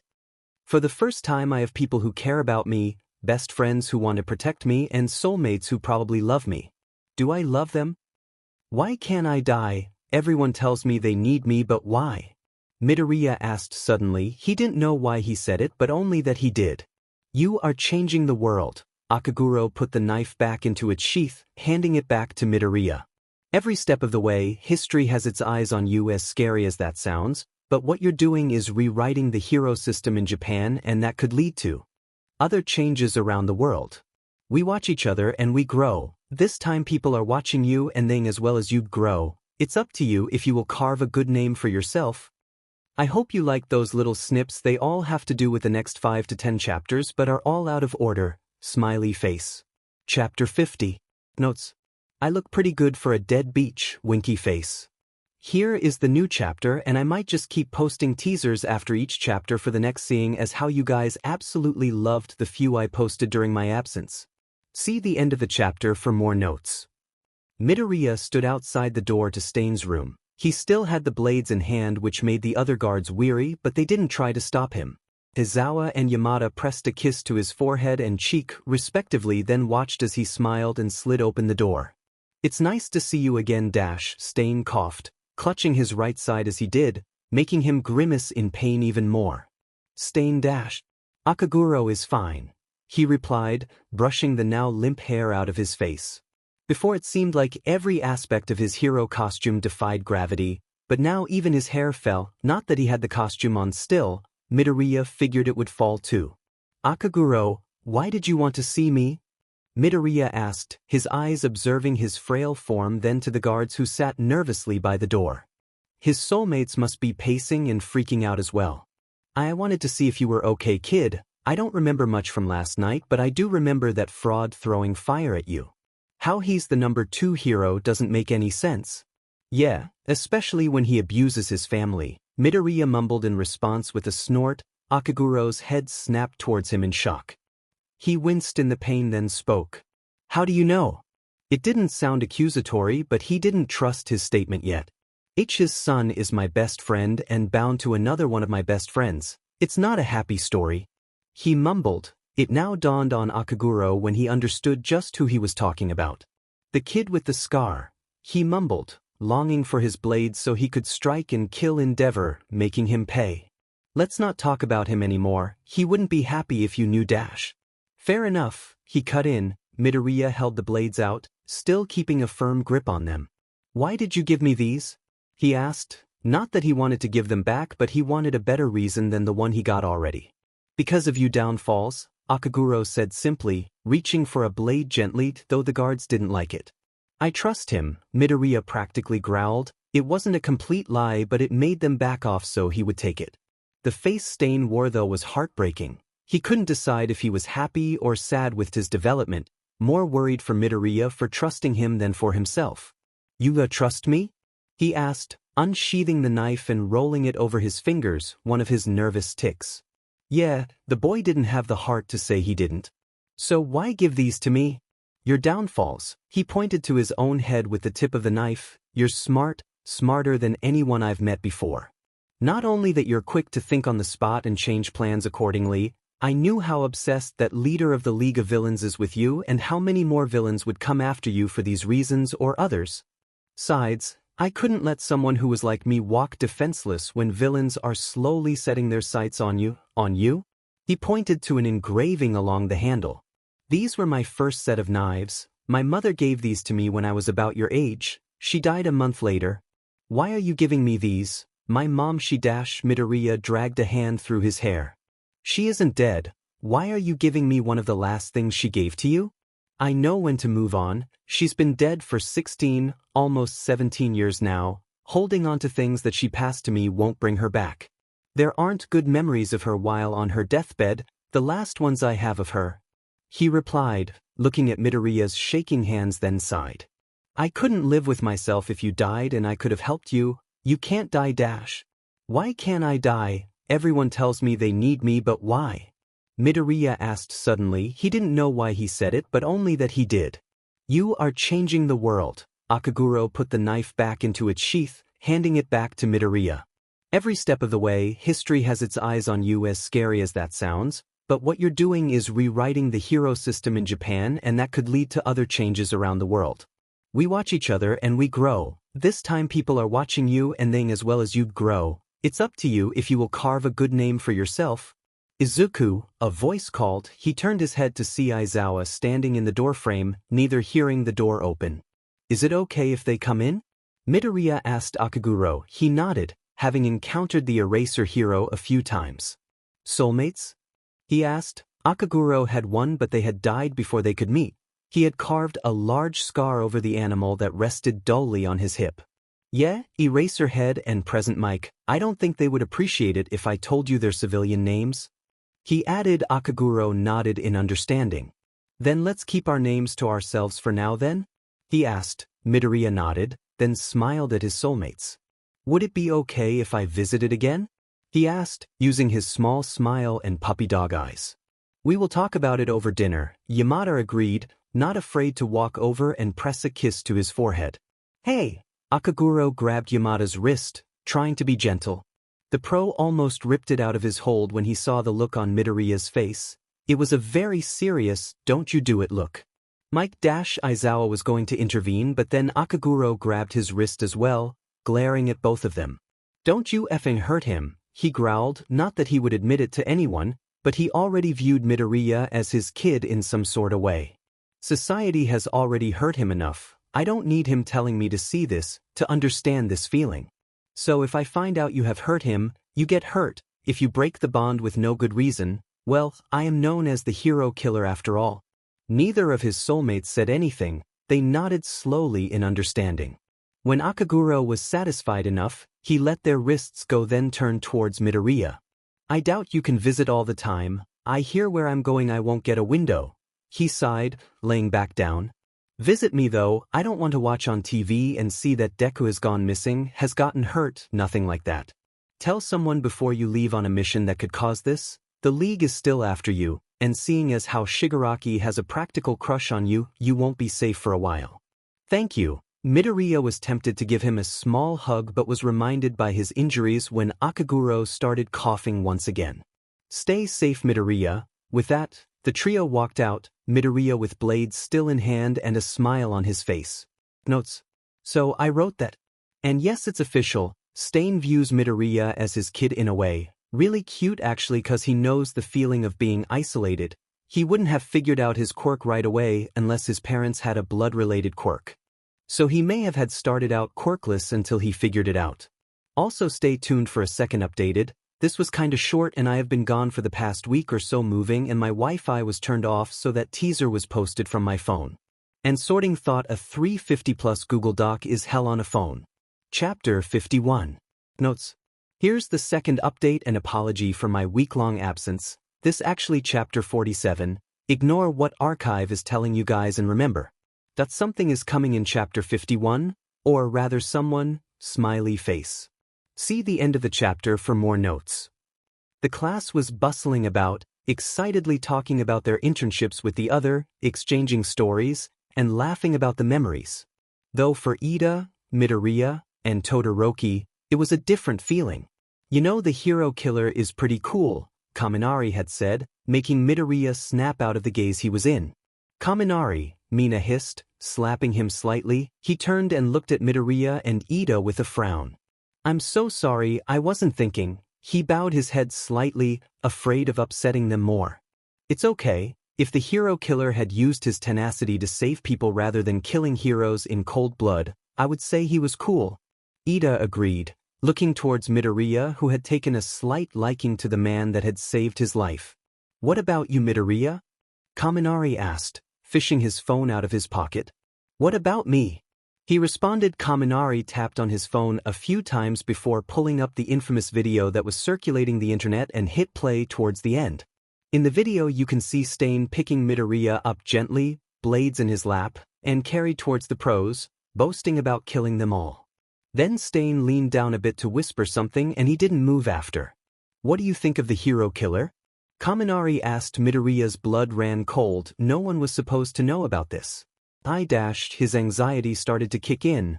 Mineta was the next to talk. "He saved you, right? Do you idolize him? Will you be the next hero killer?" He shouted. Midoriya's blood ran cold. He didn't want this to be his name. "It's not like that." She turned to see 1B students walk in, specifically Monoma and a few of his friends. Tetsu glared at Midoriya, then walked over to Kirishima, who was sitting alone. "Where was Bakugo?" "Well, look at the new hero killer, afraid of your classmates' judgments?" Monoma remarked, pulling out his phone and flashing a screenshot of Midoriya with the white leather sheaths of the knives in his lap. He didn't look afraid in this screenshot, which only made it worse. "I'm not." He stuttered, walking back. Todoroki stood and walked towards him. "Why are you protecting the new hero killer? You should be afraid of him." Monoma snapped. Todoroki only glared at him, unable to reveal anything about that night. "He's my best friend," he replied, guiding him to his seat in the front. Then he stood in front of him. "You aren't in one? Leave." "We have every right to be here," Monoma snapped, glaring at Todoroki, then tilting his head to smile at Midoriya. Fight me, hero killer, you know you want to? Leave, he stuttered, the knives tucked into his bag in case of emergencies. It was a long conversation last night and his soulmates would feel much better if he had them on him. After permission from Nezu, who wholeheartedly agreed, they sat in a pocket, easy to grab them. What was that, hero killer? Monoma asked, cupping his ear. Are you going to kill me? Leave us alone. He growled, standing up suddenly, making the 1B students and a few of the 1A students jump. No one was expecting him to be so rough, to be so forward. This isn't over, hero killer, Monoma snapped, walking out, though he was faced by Aizawa and Yamada, the former feeling it in the bond Midoriya's call to him. His anxiety was skyrocketing and they knew to check up on him. What did you call him? Yamada asked. He was the one to intimidate, but Aizawa was the one to chuck a kid out of the window if needed with no questions asked. Nothing. He kept his gaze down, mouth shut for once. Let us catch you talking to our soulmate like that again. Yamada got close. Aizawa had to pull him back a little. I don't think you will like the consequences. Why, yes, sir. He squeaked out, then scurried away back to class. Are you okay? Yamada asked. Aizawa took his place in front of the class, though no one moved, not wanting to stare at Midoriya, and gave him his space, continuing their conversations. Yeah, the video circulating, you can see me being carried and I don't look scared. He hissed, his hands in his curls with a tight grip. It's okay, do you need to leave? Yamada asked. He shook his head. It will make it worse, he replied. Yamada nodded, pressing a quick kiss to his forehead. Text me if you're not okay. He stood up and walked over to Aizawa, pressing a kiss to his cheek with a large smile. No, the other hates the blatant PD. Yamada stood in the doorway, waving energetically, then closed the door loudly. The students took this as a sign to scurry to their seats, sitting silently, and waited for Aizawa to talk. What happened 3 days ago is something that will come up in discussions with your class and its lead on villain attacks. I wouldn't be surprised if there was more. That being said, Aizawa rounded the podium, staring his class down. What you saw 1B do proves why you belong in 1A. I can speak for Midoriya when I say this. He doesn't blame you for being scared of him after watching that video, but I can say he was so frightened he shut the bond down all night and into the morning. Some of his classmates gasped. It wasn't uncommon to shut a bond down, but to do it without warning, and in Midoriya's case, to not open it up again until the next day, was terrifying. Their classmate was scared that he wouldn't even allow his soulmates to feel and understand what was going on. When USJ was attacked, he was acknowledged by the leader of the league. It's common knowledge for us, but not for other students and most heroes. Now that this is public, treat him, Ida, and Todoroki with the same respect you've had all year. Regardless of what happened, they are your classmates and someday your allies and friends in the field. Aizawa rounded the podium once again. The door slammed open and Bakugo walked in. Said.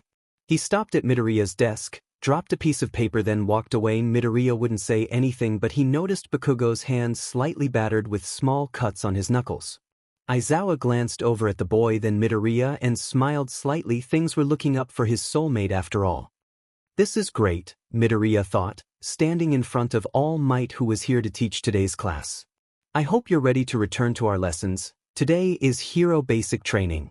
His gaze was settling on everyone but Midoriya, though Midoriya in return glared at the hero. Feels like I haven't seen your faces in a while. Now then, listen up for what I have in store for you. All Might started to explain today's lesson, though Midoriya tuned it out, lost in his brain. Why is he a teacher here when he can't even support a single quirkless student? He thought, glaring at the teacher, his gaze unwavering. If there is one thing I learned from Akaguro, it's to glare and makes people feel uncomfortable. Next time he visited, he would explain All Might's history and how he just glared at the #1 hero until he was uncomfortable. Akaguro would have a kick out of this one. All right, the first group, get to your places. Midoriya broke the staring contest and walked over to the entrance, cursing whatever god was responsible for this. Aizawa let his head fall onto his desk. Yamada looked over from the stack of papers. Some Midoriya would need to help him read, then sighed. Izuku? He asked. Aizawa groaned. I forgot All Might was teaching his class today. He sighed. Yamada was only given a brief summary of the event, but even so he was still fuming and almost yelled at the man. Midoriya isn't happy? Yamada asked, slightly jealous that Aizawa could feel his emotions. No anxiety for sure, but just anger, pure anger. He mumbled, reaching over to his coffee, lifting his head, and taking a sip. If enough villain acknowledges you, you might pick stuff up, Yamada suggested. Aizawa stared at him, then he let his head fall. How much do you want to bet he's glaring at him? Loser does the dishes for 1 week, Yamada smiled, picking his hand up and pressing a kiss to his knuckles. I bet he's going to tell Stain too.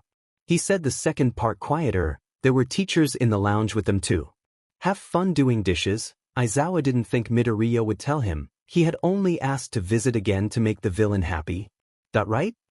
I would say Midoriya is sadly at a disadvantage here, Momo sighed. Jiro hummed in agreement. He's quirkless, not to mention the quirk he had given himself is for analytical purposes. He wouldn't stand a chance in their terrain. Who are you betting on? I'm on Zero.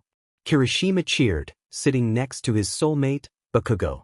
Oh, I'm choosing Ojiro, Kaminari challenged with a smirk. Mineta was going to speak up, but it was Jiro who shot him a look. I know Deku will be last, Bakugo said. Kirishima squeezed his hand and shot him a look. 'Cause he won't be able to jump that far that it's dangerous? Is everyone ready? All Might called. Midoriya was excited to test tools he had yet to use during the hero killer fight. Reaching down, he pressed a button on the top of his shoes. These were the next version of Hatsume's hovering boots, and these ones were much more durable. Adjusting his gloves, he smiled to himself. These ones were loosely based on one of his classmates' abilities to stick to surfaces. Su. Begin.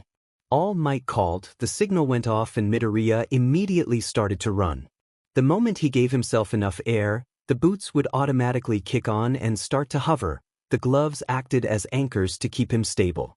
Zero rushed past him, automatically taking the lead, though it didn't matter.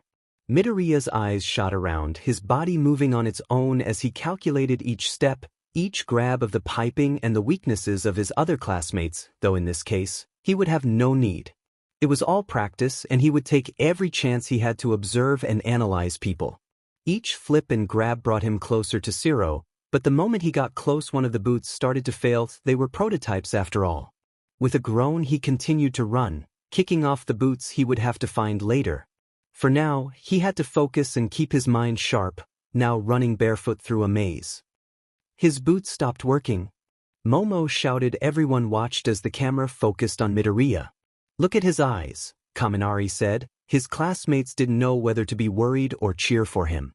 He's observing every spot of the field. Every hero needs to be able to analyze, but this boy has made it his quirk.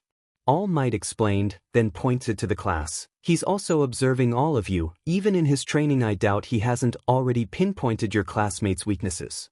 If he so chooses, he could easily stop Zero and take the lead regardless if he was barefoot or not. But how? Kaminari groaned. How does his brain move that fast? He's lived in fear. When you're afraid, you keep yourself alive doing things that distract you, Todoroki explained. Bakugo sighed loudly, annoyed, and yet he felt guilty. Cause the nerd idolized heroes.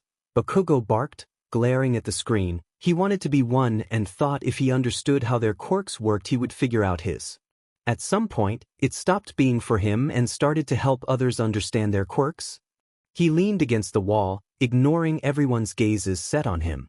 Netsu has all his stupid journals, even has pages for all of us. If he really wanted to, he could take down UA and have no issues. No one said anything. They only watched the screen in a bit of fear. What Bakugo said wasn't a lie, and they knew that. If the teen really wanted, he could tear down the school. The staff would have issues trying to fight someone who knew their every weakness. Don't think of it like that, Uraraka snapped, though she is a tad afraid this was Midoriya they were talking about. He wouldn't hurt any of us. You know his goals, you know what he has gone through. I don't think he can handle being an outcast at another school. Their gazes softened because she was right. They were being judgmental and they had the right to be, and yet they didn't. He grew up in this world being hated and none of them wanted him to feel that again. Midoriya is a close friend and would protect those around him at the cost of his own life. They couldn't treat him like a villain, it would only break his heart. Midoriya sprinted on the pipe, trying to keep the contact with the metal lotes. He wasn't going to win the race, but he will try his DMN best. As his stamina depleted, he noted the others were going much faster. But he couldn't stop here. Latching onto another bar, he flung himself out, watching as the bigger one came into view, but his foot suddenly slipped and he was plummeting. Reaching out, he couldn't hit anything. He was essentially free falling into a large pipe that would surely break his bones. Turning himself in the air was hard, but he was planning something very dangerous and yet very interesting. He leaned to the right a bit, falling almost completely next to the pipe. It was a blink and you missed target. He stuck his arm out and slapped his left hand on the pipe. The sickening pop echoed around, but he was alive and only came out with a possibly torn muscle and dislocated joints. Using what little strength he had left, he pulled himself up and jumped again, latching onto the next pipe with one good arm. His left arm was essentially dead. It was limp and he couldn't move it regardless if it hurts or not. He ran and jumped up again. His classmates that had reached the platform were cheering for him, watching as he leapt up, perching vertically on a pipe almost like Tsu does, then jumped.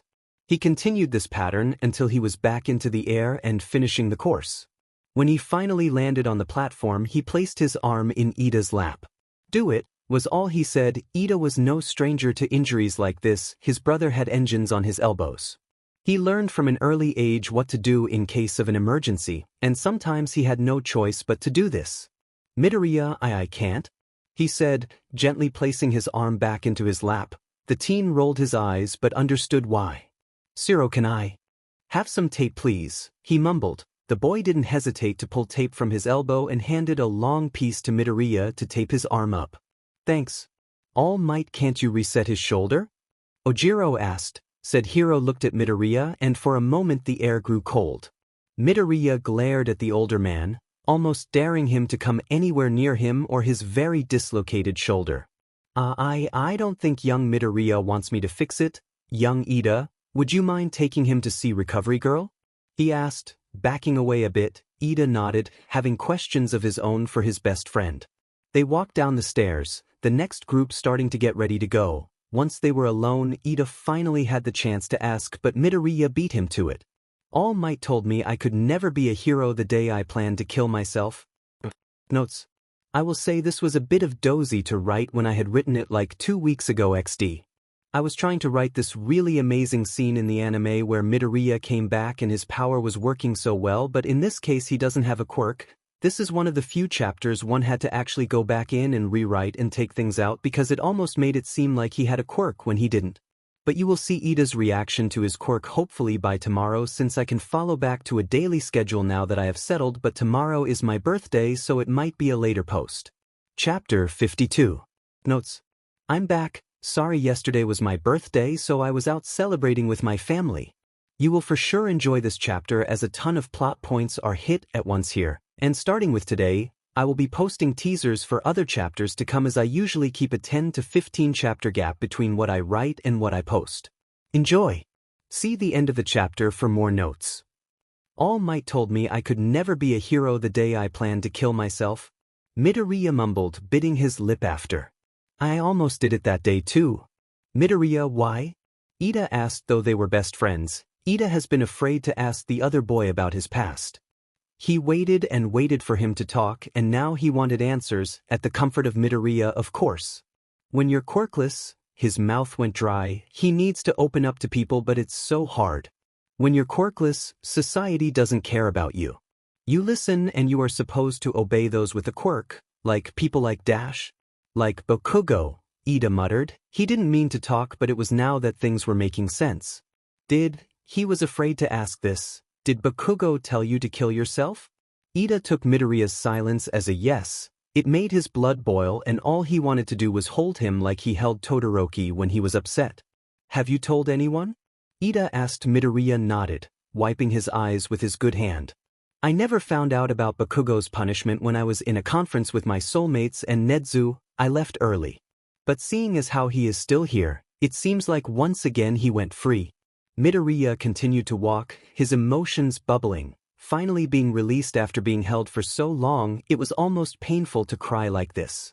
Midoriya dash Ida jogged after him, pressing his hand on his good shoulder. What do you mean go free again? I am surprised my soulmates find me attractive at all, he answered, gesturing to his good arm. Ida took this as a sign, his hands reaching the hem of his sleeve slowly, When Midoriya didn't pull away, he slowly rolled his sleeve up, his stomach sank as he found the scars, found the patches of almost plastic-like skin from burns. My entire body looks like this. My arms took the worst of it because I always tried to defend myself. Midoriya. Ida didn't say anything else. He carefully rolled his sleeve down, then pulled him into a hug that always helped Todoroki. He just hoped it helped Midoriya. Wrapping an arm around his waist, he placed a hand in his curls, holding him tightly. Todoroki, and I won't let you get hurt again, Bakugo will never lay a hand on you again. Like the touch-starved boy he was, Midoriya sighed and sank into the hug, wrapping his good around his torso. He clutched onto his blazer. The pair sat like that for a few moments before pulling away. They had to see Recovery Girl after all, and Ida was expected to go back to class.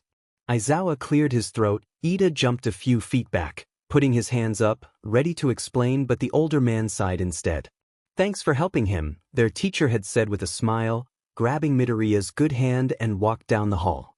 Thank you, Tenya, Midoriya called. Almost instantly Ida's face was stricken red and Aizawa scolded his soulmate.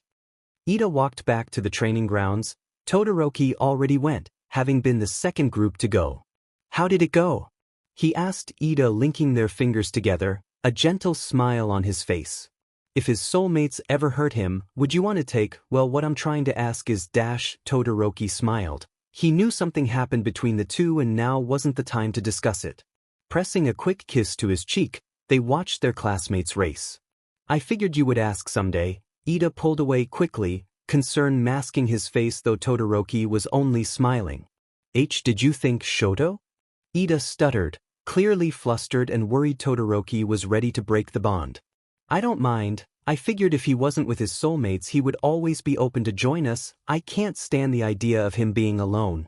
His voice was hushed. No one was paying any attention to them in the back. So you're okay with it? Ida asked. He couldn't stop the smile growing on his face. I would be more worried if you didn't ask, he answered. The bonded pair stood there, smiles on their faces as they watched the rest of class take their turns. Life was good for this couple. However, the dumpster fire that is Midoriya, Aizawa, and Yamada's relationship was not doing so hot. Currently, Midoriya sat bitterly in the infirmary, being scolded by Recovery Girl as she set his shoulder. Didn't really complain, not the first time this has happened. Though she was more worried about his mental state now. Are you happy in your relationship? That broke him out of his trance. Suddenly he was paying attention. Am I what? He asked. Why was she asking this? Are you happy? It's normal for people with your age gap to keep the relationship platonic. Besides, I hear there are quite a few soulmates who would introduce you as their third happily, she suggested, though it was only to help him. He couldn't help but be hurt at this prospect. Did Sho or Zashi tell you there was something wrong? He asked. She sighed, sitting on the bed next to him. No, on contrary, actually, I haven't seen these men happier. I don't even remember the last time I saw Aizawa just sit there and smile to himself. It was very creepy at first. She sighed, though Midoriya giggled at this. She then tapped his hand. They care for you very much, Midoriya, much more than you know. Which is why you're asking if I'm happy in the relationship. She was protecting her friends in this case. Yes, I don't want to see them hurt. I've never seen a three-way bond naturally, and like I said, I've also never seen them this happy. So I need to ask you seriously, Midoriya, treating you like the adult your past and mind have made you. You serious about Yamada and Aizawa? Will you be happy in this relationship? Midoriya didn't answer right away. He sat there and thought of his past. For the first time, I have people who care about me, best friends who want to protect me, and soulmates who probably love me. Do I love them? He thought about the first time he talked to Aizawa. Midoriya held the straps to his backpack tightly, ready to walk into the already loud class, but he didn't. A crippling fear was strangling him. Why couldn't he breathe? Why couldn't he move? What am I doing here? I'm quirkless. I don't belong here. He can't breathe. Why does his neck hurt? Why does his head and heart hurt? What is going on? He has to leave. Please let him. The strangling fear he once had dissipated, a steady pulse of pleasure replacing it. Midoriya could have sighed in relief, but the question arose. Who was behind him? Turning around, he had to crane his head up to look at the scruffy man who looked like he was having a similar reaction to the touch. Aizawa cracked his eyes open to look down at his newest student. They studied the other's features, not saying a thing, just relishing in the buzz that coursed through their bodies, but the sound of a bell blaring had snapped them out of the trance. He remembered how peculiar the feeling was, how he was naturally drawn to Aizawa, but it was the little moments that made him fall in love. "That's enough, Bakugo, he's new here," she snapped, trying to keep her distance from the dangerous teen. Midoriya kept his head down, then he looked at the teacher, a pleading look on his face, begging him to stop Bakugo before this got worse. Though a part of him knew it was useless, teachers never want to help a quirkless nobody. "I knew the FING idiot when we were kids, he never had a quirk. I almost feel bad for his fated, quirkless but not fateless. What a pathetic life to lead," he growled, the explosions going off in his hand, then held them up, but they suddenly stopped.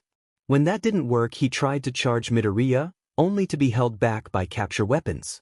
That was the first time an adult had stood up for him. It made his heart so happy, so free to be noticed by people, and at the time it made him confused. He didn't know this man, and yet he wanted to bound up to him and thank him with hugs and affection. Then his mind shifted to Yamada. His wasn't as obvious as Aizawa's. It was the small touches. "Do you want me to help since your soulmate has two bad arms now?"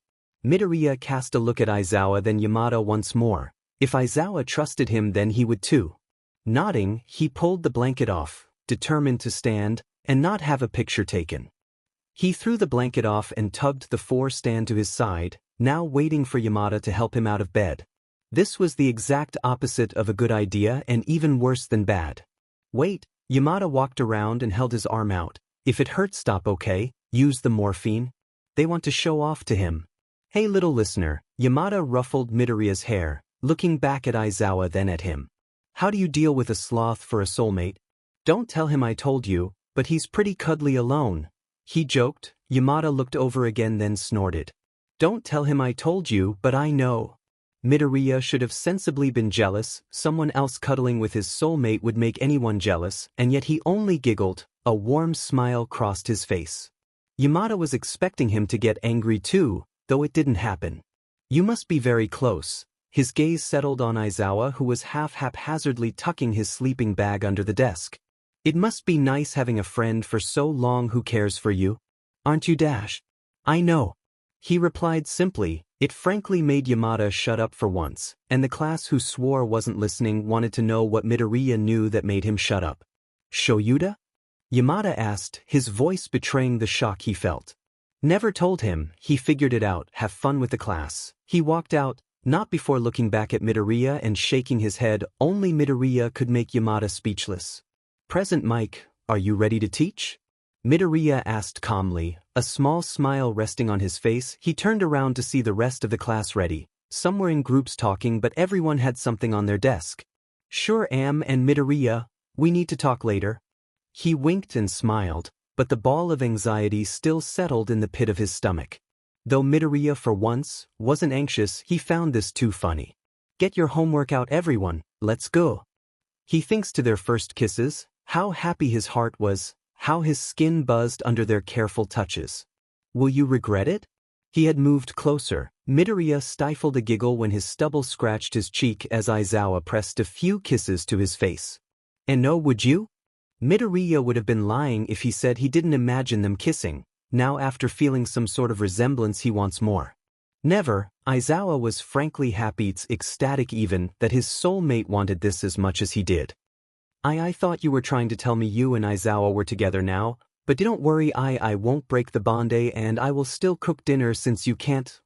Yamada had cut his rambling off with a quick kiss. It was short but fueled with the love he has held for his soulmate since they first started to talk. For the first time in his life, he was happy. His soulmates, people society told him would never love him with their entire hearts it seems, and it made him want more. It made him want something just for himself, and that was a revelation on its own. "Do you have your answer?" Recovery Girl asked, snapping Midoriya out of his daze as he sorted through memories. He brought his hand to his eyes, noticing he was crying, a small smile present on Recovery Girl's face. "Yeah," he muttered, standing up, wiping his eyes, then walked out, his bad arms still in a sling. He had some soulmates to confess to. Notes: I hope you liked the chapter. I will be using Todoroki and Ida as a support system for Midoriya because they are the people who he has really connected with and they have all helped the other in an appealing way. Because yesterday was my birthday and I have kinda slacked off in terms of posting. Y'all are getting a birthday gift from me to you with a second update today. Mind you, the next one will be a very sweet and the definition of tooth-rotting fluff. Here is your little sneak peek to the next chapter.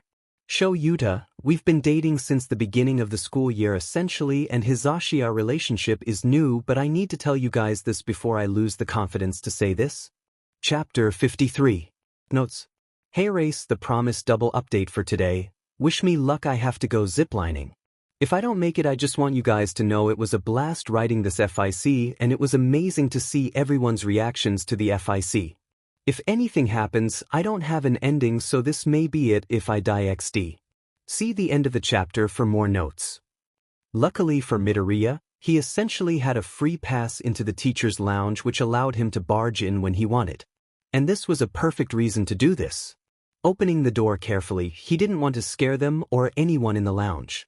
Aizawa and Yamada were sitting on the couch. It was there. Free PRD until Yamada had to teach English to 1A. Looking around the room, he made sure there was no one there then locked the door. Izuku? Yamada questioned. Aizawa turned his head to see his very nervous, very happy soulmate. See, can we talk? He asked. Though his tone made it seem like the talk was going to end poorly for one side, he could feel Aizawa's anxiety and Yamada has a tendency to fidget with small things in his hands when upset. Sure. Sit down. They shifted the papers and coffees, expecting Midoriya to sit next to them in the chair. Instead he sat in the small gap between them. He grabbed Yamada's hand as he was seated on his right then looked down at his sling. 1 second, he quickly let go of Yamada's hand to take the sling off. Wincing slightly, he grabbed Aizawa's hand then Yamada's. Aiza I will put it back on after, cause that pain does not feel too nice but I had to hold both of your hands for this. He took a deep breath in, he could feel both of them holding his hand a bit tighter, clearly anxious as he hadn't said anything about what he wanted to tell them. Show Yuta, we've been dating since the beginning of the school year essentially and our relationship is new but I need to tell you guys this before I lose the confidence to say this.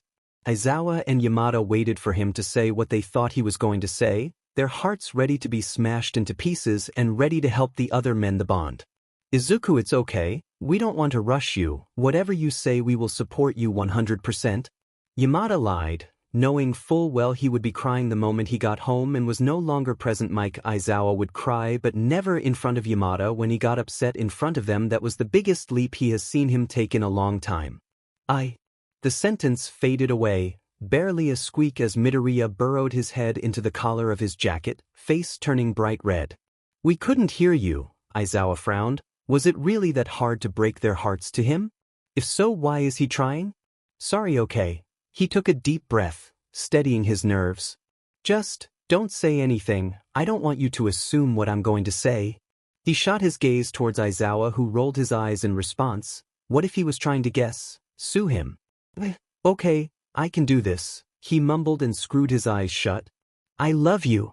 Aizawa and Yamada didn't respond. He thought they didn't hear him so he said it again, this time a bit louder. I love you both. I know I shouldn't say it maybe until later in the relationship but I was just thinking about all the little things that have happened and the way you guys make me feel and you guys make me so happy and I can't help this and I'm sorry if I pushed the relationship. It's really okay if you want to take a break now and yeah. He sighed, the rambling dying down. He didn't know how to feel because they weren't saying anything. Finally, he looked over and his eyes went wide. Aizawa's face was stricken red, even the tips of his ears held the blush, his eyes wide and mouth slightly open. Yamada was in a similar state except his face fell a tad so his glasses slid down his nose, making the look even more dramatic. I should go, he mumbled, and maybe you need time to process. He was cut off quickly by Aizawa turning his head and pressing a heated kiss against his lips. Say it again, he growled, wanting nothing more than to take his soulmate right here, but it ran the risk of several things. I love you, he smiled in the kiss. Aizawa was gentle with his shoulder, but kept a firm grip on the back of his head, trying his best not to start something he can't finish. Show you're being greedy, Yamada whined. Midoriya broke the kiss and turned back around to kiss Yamada, who didn't mind starting a little thing. His hand rested around Midoriya's neck. He didn't do anything until he felt the younger male bear it, giving him the okay. Not here you two, not unless we head back to the apartment right now, Aizawa scolded. He didn't want his soulmates to start something they couldn't finish and face the consequences after. So, I guess you were happy to hear that? Midoriya asked. Yamada giggled while Aizawa let out a snort. Ecstatic Izuku, I've wanted to hear you say that for a while. But we've been dating for 1 month, almost 2? Exactly, Yamada knew how bad he had it, and knew Aizawa had longed for him to say it even longer. Do you love me? He asked, feeling flustered and afraid to ask. Aizawa sighed. How oblivious can he be sometimes? I wouldn't have suggested the idea of completing the bond today if I didn't. He pressed a quick kiss to his lips. I love you. I love you too, Midoriya. Yamada chimed in. They held each other on the couch, though it was Aizawa who was wondering why it was oddly quiet in here. He turned his head to see Kiyama sitting on a chair with her phone out, presumably recording, somehow getting inside, and the door was still closed. Namuri Aizawa hissed, letting go of his soulmates to take her phone, though she only turned the recording off and shoved it into her bra. I picked the lock. I was curious, okay? Sean is standing outside to make sure no other teachers get in while you two were confessing and spilling your hearts to the other. She winked at Midoriya who, in response, buried his head into Yamada's chest. Can you leave please? We didn't interrupt when you and Sean had your moments, Yamada asked. It wasn't often that he was serious, so Kiyama knew she had to leave for now. Fine, but details later.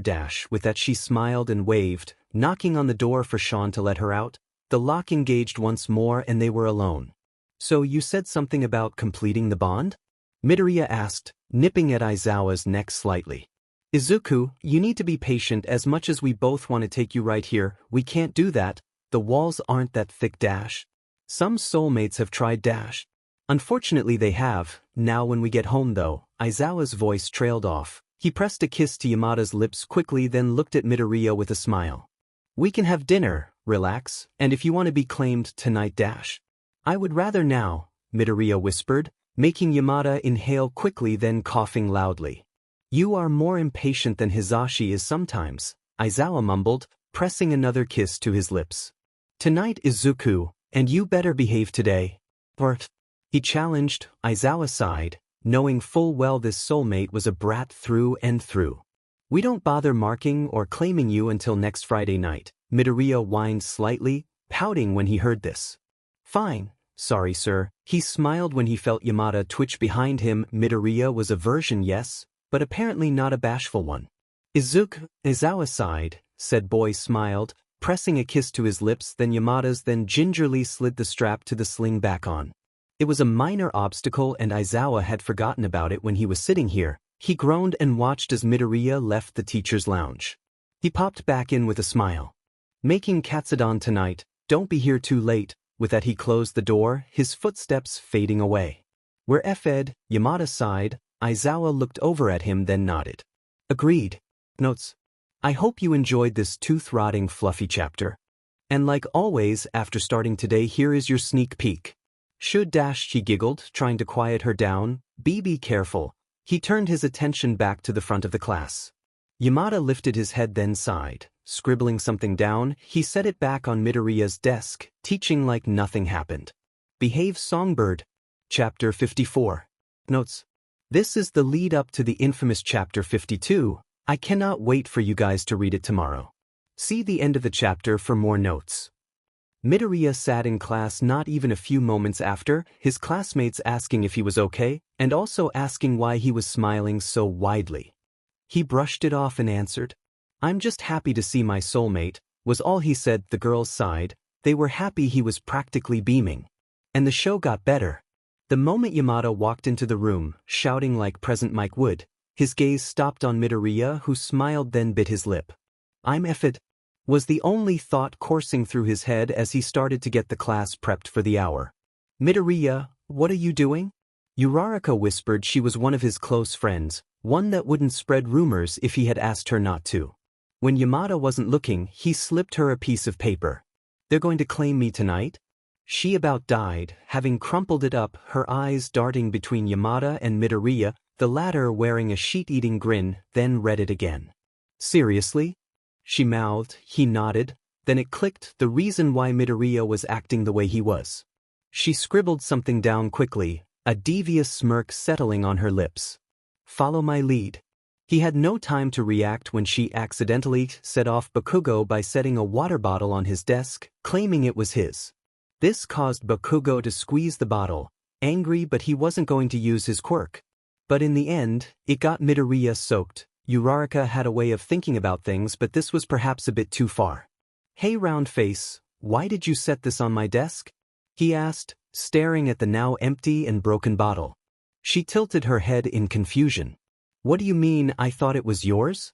She responded, pointing to his bag where she had found the bottle sitting next to. I was trying to hand it to you because it fell out of your bag. Is there an issue? Yamada asked, worried Midoriya would be hurt. Then he noticed the bottle and Midoriya's soaked attire. Can I borrow your jacket again? I don't want to leave class just because I'm a little wet, Midoriya asked, raising his hand. Yamada rolled his eyes, then undid his jacket and handed it to him. I love you, Midoriya whispered, being mindful of his shoulder. He took the blazer off to fold up and sit on, then he slipped the jacket on. You dash, Yamada turned from the class clearly flustered. He groaned and walked back to the podium, letting his head fall not so gently. What did you say? Uraraka whispered, high-fiving him quietly. With a smile he scribbled on the paper. I said I love you. You what? She practically screeched. Yamada didn't even care to pay attention to what they were saying. His heart was practically beating out of his chest.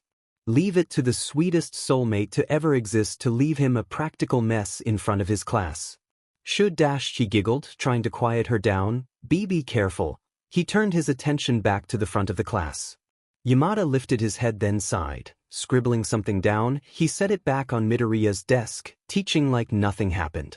Behave, songbird. Midoriya groaned. It wasn't loud enough to make people turn their heads, but it was loud enough to make Yamada smile to himself. He won this round. Class was over and Midoriya was the first to pack up and walk up to his soulmates, still wearing his jacket. Do I get my jacket back, Aizu? Yamada asked. He hated asking and silently hoped Midoriya would say no. It's so warm and I don't have a blazer anymore since I got soaked, he responded. Yamada only chuckled, adjusting the left side of the jacket as it was sliding off his shoulder, then smiled. Then give it back later. He pressed a kiss to his forehead. Midoriya smiled widely. I'm excited, he mumbled. Yamada figured he might be it was his first. I get to be yours forever.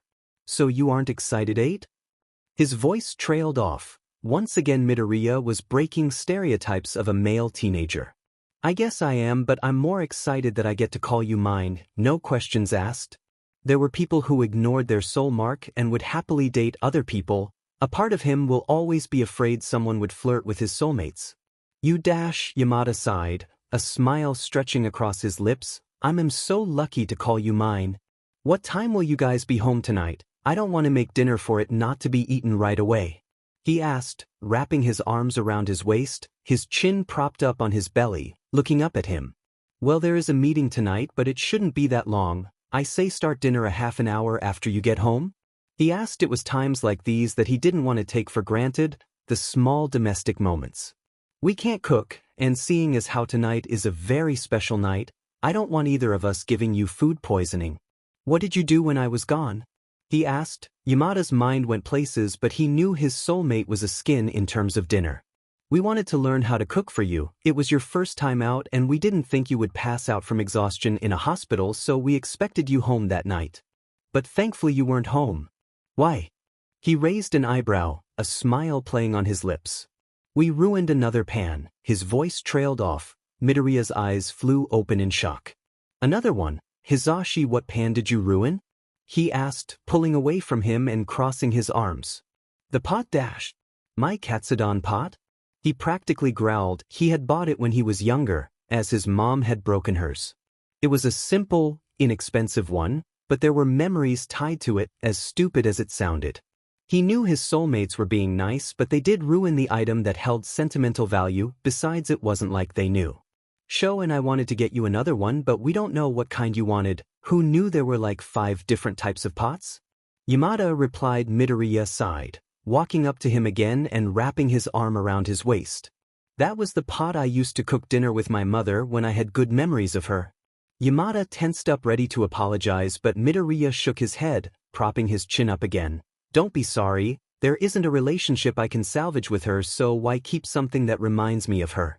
Besides, he smiled widely, his heart light and happy, we can always go out as a group and get new things for the apartment. Sho doesn't have the best organizational skills. That's true, where are you heading to next? Yamada asked, his hands playing with Midoriya's curls. Nedza gave me a little bit of a different schedule from the others because there are just things I can't do as a quirkless hero. So while they do quirk training, I sit and observe them, writing things down in my notebooks, which Nedza confiscated so I have extra time to get my things and see them on the training field. He explained. Yamada looked down in curiosity. He stopped playing with his curls for a moment. Your notebooks? He asked. It's been a topic they have never really discussed. Midoriya's face lit up in shock, then he nodded. Do you want to see them? He asked. Yamada and nodded. He teaches English to the heroics department for the most part, and today was a day where 1A and 1B had a conjoined class for sparing, so he had this PRD free. Sure. Midoriya beamed brightly. He took his hand gently and led his soulmate out of the class. Yamada has come to see your notebooks? Nedzu asked. Midoriya nodded his head quickly, a large smile on his face. These were his heart and soul, and everything he knew was bared on pages. How many do you have, 4.5? Yamada asked. Nedzu chuckled to himself as he opened a safe and pulled the books out in stacks of 3, so like 15? Try almost 20. He is currently working on book 19 about class 1B, and soon I will be letting him observe 1C and 1D to better observe without seeing quirks being used, Nedzu explained. Yamada was speechless. He grabbed a notebook, number 18, and opened it to see drawings of his classmates' costumes as well as modifications and ideas for each of them to further their abilities. What book am I in? He asked. Midoriya blushed, grabbing book number 10 and flipping to his page, funnily enough right after Aizawa's page. Midoriya watched as his eyes skimmed the page, going wide at times and squinting from the smiles.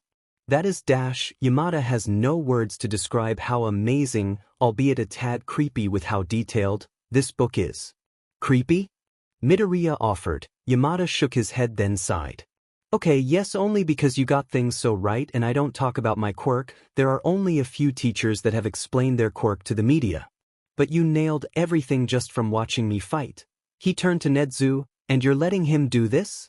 I saw no reason not to teach him. Is there an issue? He was ready to cause chaos if this man was going to disrespect Midoriya's found quirk. It's dangerous dash. I get it, the school could be dash. He could be taken and forced to give up this information. That was not the ending that Midoriya was ready to hear. He looked at Nedzu, who looked equally surprised. It's why I advise him not to do rash things, especially with the media present, though his little spectacle on the news did give him a start that the other students do not have. The media already thinks he's a pro, and with this video circulating, people have been trying to talk to pro hero Deku, not Midoriya. Nedzu sighed, folding his paws, watching as Midoriya sorted through the notebooks looking for a certain hero.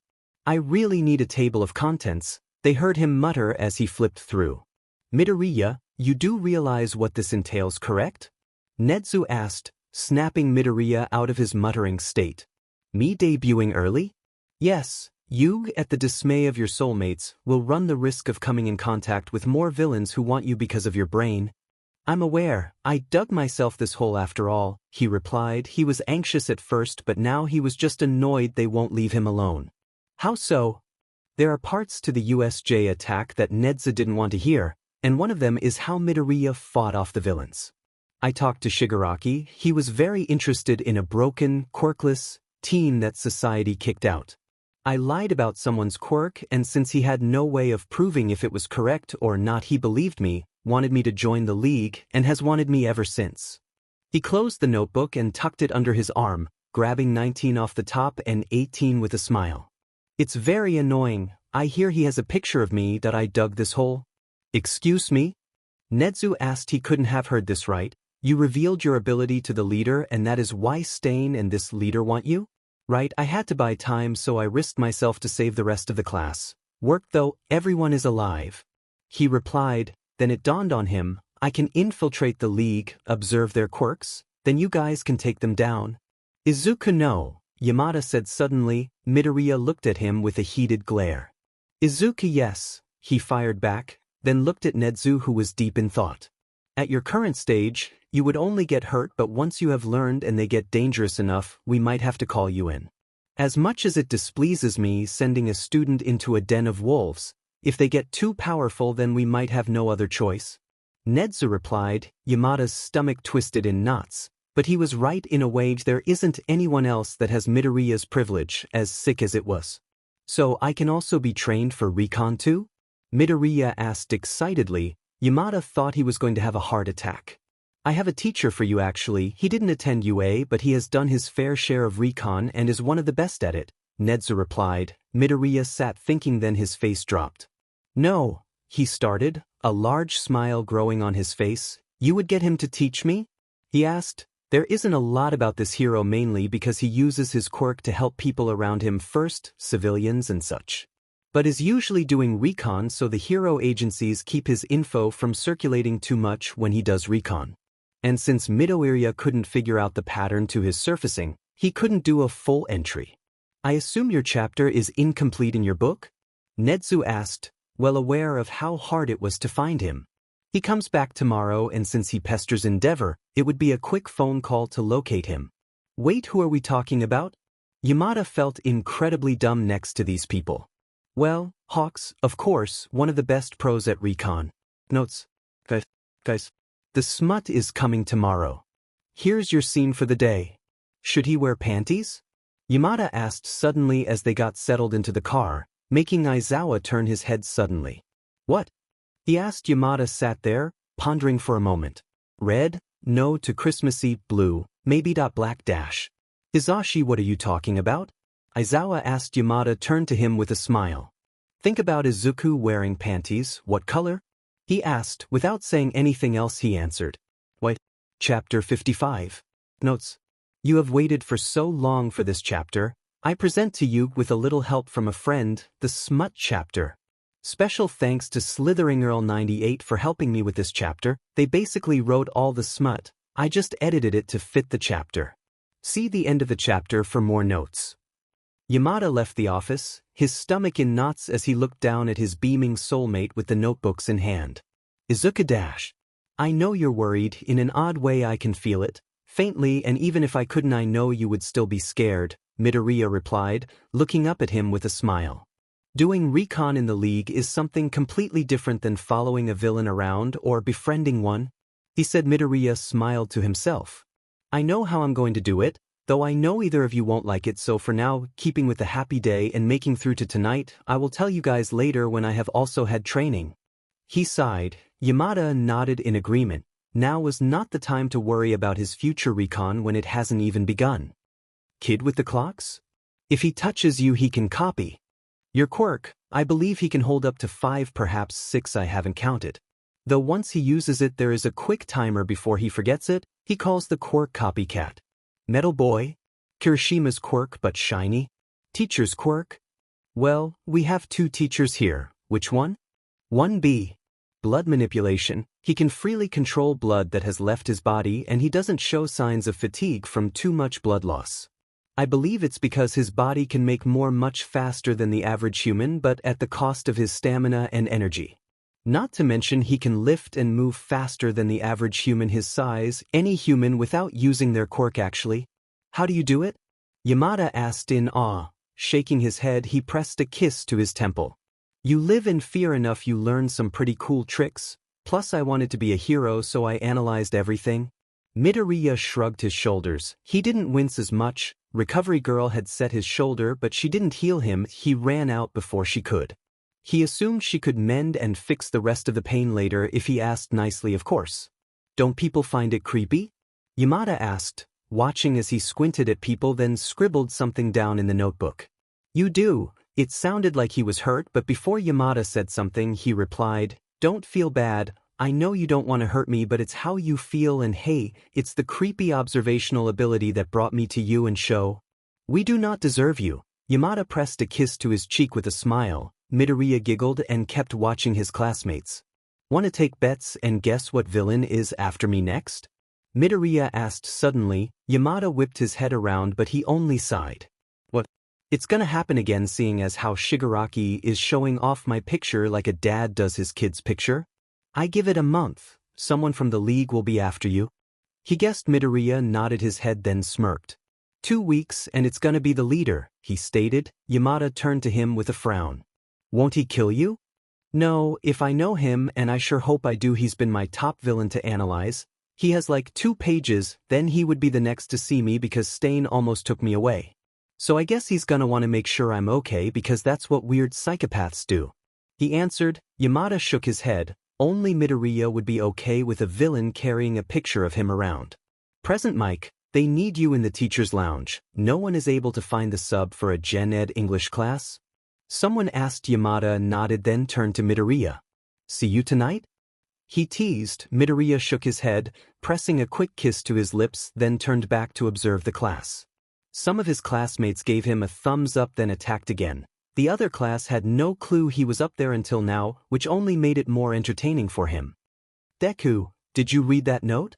Bakugo asked suddenly. They were on their way to lunch and Bakugo had stopped him in the hall. No, but dash. Why didn't you read it? He asked, annoyed with him. Because I thought it was going to be bad? He winced, ready for the attack, but instead there was nothing. Opening his eyes, all he could see was hurt. I did this. He shook his head, sighing. That was my apology. I couldn't say it in person but I needed to. What dash? Let me finish, he growled, wincing then cursing under his breath. I'm sorry for our past, okay? I have no excuse to my actions. Oh, you're serious? Midoriya asked. He thought Bakugo was trying to taunt him again. Bakugo sighed and nodded, his eyes shifting around, checking out the halls but he wasn't going to look at him. I can't forgive what you've done to me. There are mental scars that won't heal for a long time. We can't be friends, but I can work with you. Bakugo's head shot up in shock. I can forgive your mistakes you make as you grow into a better person. Lashing out when you're frustrated with yourself is one thing but hurting someone is another. Thanks, nerd, he mumbled. Midoriya knew the nickname was now one of endearment. If I ever find out you hurt anyone else, I will happily hand over your notebook page to the League of Villains. I'm sure they would love to have you in their group regardless if you want to join them or not. He threatened and Bakugo knew this wasn't an empty threat, this was a promise. What's with you and befriending everyone? He grumbled, walking next to him now. I don't befriend them, they befriend me. You always had that aspect about you, nerd. And look where it's got me. Inudesh. A flock of villains after me. That too. With a smile, Midoriya opened the door to their apartment. He kicked his shoes off and placed his backpack on the hook by the door. He set the bag of groceries down next to the new pot he had to buy for tonight, then walked towards their bedroom. He opened the closet, hanging up Yamada's jacket as it was his only one and it was sent in for repairs if he wasn't careful. A smile played on his lips as he reached in and found an oversized sleep shirt of Aizawa's. He liked his sleep shirts, and who was Midoriya to judge? Because he loved to steal these shirts. Slipping his uniform off, he had gotten his shoulder healed by Recovery Girl earlier. She had an idea as to why he needed it healed, no questions asked. Though his uniform was going to be washed for tomorrow after the water incident, then pulled the sleep shirt on. It was very soft cotton. The sleeves of what should have been a short-sleeved shirt had fallen at his elbows. The hem of the shirt stopped above his knees. A devious thought slipped into his head, but he wasn't going to do it just yet. Walking into the living room, he grabbed wireless earbud, as he had no place for his phone without taking up counter space, then shuffled a playlist he had for cooking. After all, tonight was going to be the best night of his life. Should he wear panties? Yamada asked suddenly as they got settled into the car, making Aizawa turn his head suddenly. What? He asked. Yamada sat there, pondering for a moment. Red? No, too Christmassy. Blue? Maybe black dash. Hizashi, what are you talking about? Aizawa asked. Yamada turned to him with a smile. Think about Izuku wearing panties. What color? He asked. Without saying anything else he answered. White. Yamada smirked at him. It's not like I haven't thought about it. Think I bought some for him as a joke once dash. It wasn't a joke, was it? No, but they just sat in the drawer. He knows they are still there. I always give you guys the option to do what you want. It's not until you ask me to decide for you that I will. He replied. Yamada smiled. He's had bad doms before, ones that wouldn't let him do anything he wanted, but Aizawa didn't do that. He has always asked if he was okay if he was hurt and took care of him. In turn, Yamada took care of him as well, and with Midoriya there, well, he didn't know how spoiled he would be soon enough. Would he put them on though? 50-50 chance, only out of curiosity though. I doubt he would put them on for any other reason. These are soft, he mumbled. He was waiting for the water to boil, and in the meantime, he came back into the room to try on the panties Aizawa bought him. Pull the shirt off to see how the white compared against his skin. They were a basic yet appealing pair. He might have Aizawa get more in the future. Can't wait for them to see these, he hummed, throwing his boxers into the linens bin, then pulled the shirt on. Ready to continue making dinner. It was 15 minutes later when they came home from work. Aizawa walked in, then pressed a finger on his lips, keeping Yamada quiet. They slipped their shoes off, then walked in, watching as Midoriya diced up a vegetable, then threw it into the new pot that was steaming. Aizawa stopped, observing his petite form and how appealing he looked in just about anything. Making sure he wasn't cutting or measuring anything, he wrapped his arms around his waist. He jumped but relaxed into his touch. "How was school?" he asked, a teasing smirk on his face. "Hizashi, can you get the case for the earbuds off the table?" "Sure." Yamada walked into the living room while Aizawa kept a hold on him. "School was boring. I didn't see you a lot after class," he replied, pressing a kiss to his neck. Midoriya shook his head with a light smile, stirring the pot, then turned the heat off. "It's very hot. I'm going to let it cool a bit before serving," he explained, leading Aizawa into the living room, practically bumping into Yamada. Midoriya gently picked up the case from his hand, put the earbuds away, then smiled. "Like what I'm wearing? Is that my shirt?" Aizawa asked. Midoriya nodded with a smile. "Hizashi, I hung your jacket up for you. I know how much you love it," he added. Yamada beamed. "I'm going to take a shower, or at the very least wash my hair." Midoriya giggled and nodded. "Though I am curious, what's for dessert?" "Dessert?" Midoriya asked with an innocent face. "I didn't have any plans." A small smirk broke out across his face. "I hope I'm enough. Maybe I won't wash my hair." "Hizashi, take a shower." "Izuka, stop being a tease," Aizawa stated, hating how much Midoriya pushed his buttons like this, and yet he couldn't get enough. "Fine." Yamada captured his lips quickly, sharing a heated kiss with Midoriya, then Aizawa, neither protesting. He walked towards the bathroom. Midoriya waited for a few moments until he heard the sickening crack and Yamada's groan. He was trying to break his hair again. "Let me check on dinner," Midoriya mumbled, walking into the kitchen. Stopping at the stove, he dipped a spoon into the broth, ready to taste when he felt someone pull at his shirt slightly. "No peeking, neither of you get to see unless the other is present." "Are you wearing them?" Aizawa asked, his hands cupping his chin, and he tilted his head back, looking at him with a small smirk. "And if I said yes?" Midoriya asked, once again wearing innocence like it was a mask. Aizawa cursed under his breath. He leaned down and pressed a kiss to his forehead, trying his best not to eat his soulmate up right here, right now. "You love to tease, don't you?" Aizawa asked, letting his hand fall to his throat. Midoriya smiled, closing his eyes at the touch. "Yes, sir."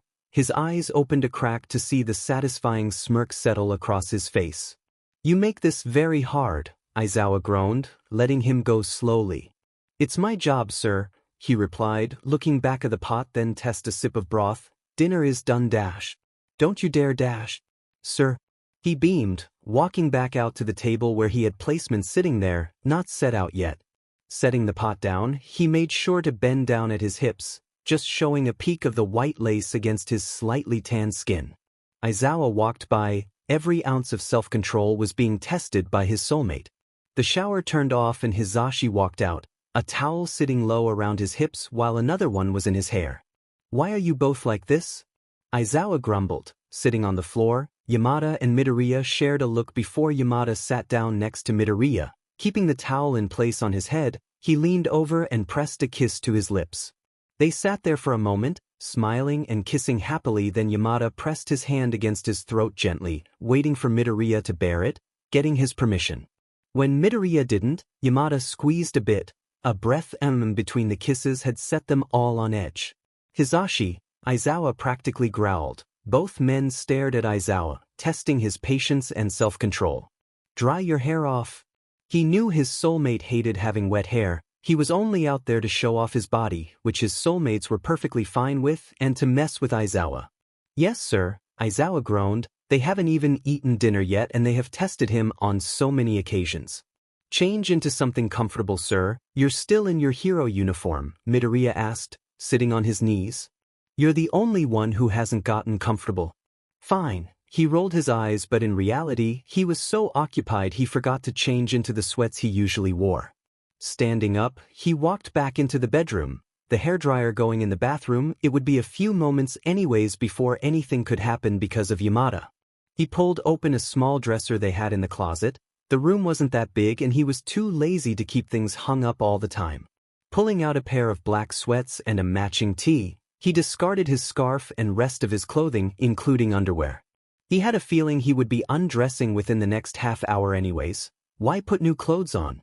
Walking out, he noticed the hairdryer was off, and it was quiet in the house. He rolled his eyes, then walked into the living room where they sat eating. We were hungry and you were taking a while, Yamada said. They weren't eating much for obvious reasons, but still eating.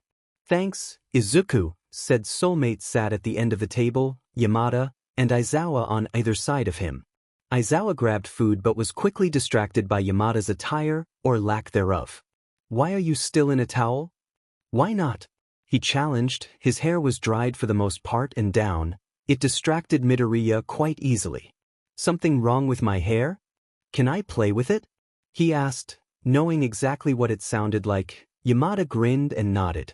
Midoriya walked behind him, then sat down, brushing his hands through his hair. How do you put your hair up every day? It must hurt your head. Only does if I hit it on something. It takes about half a bottle of hairspray and some gel to keep it up. Luckily my hair isn't that thick. For the way his hair was styled, he had pretty thin hair. Oh okay, he mumbled, content with playing with his hair, pulling and dragging his hands through gently.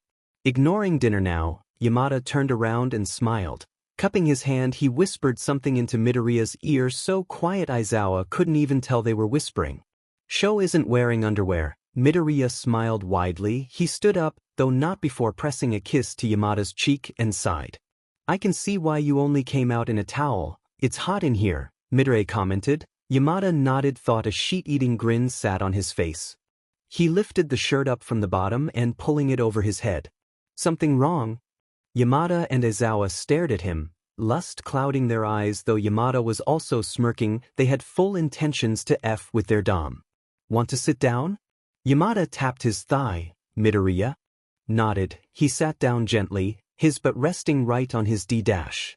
I meant for you to sit in between my legs, but this works too. Aizawa glared at them. Any more and self-control was going to be thrown out the window. Midoriya seemed to notice this and turned around in his lap, straddling him. Can I have kisses, please? Yes, you can, Aizu. Yamada set his chopsticks down, resting his hands on his hips, holding him in place. Their lips met and Aizawa was done. The older man stood up and walked into the bedroom, making Yamada and Midoriya giggle. Can I do this?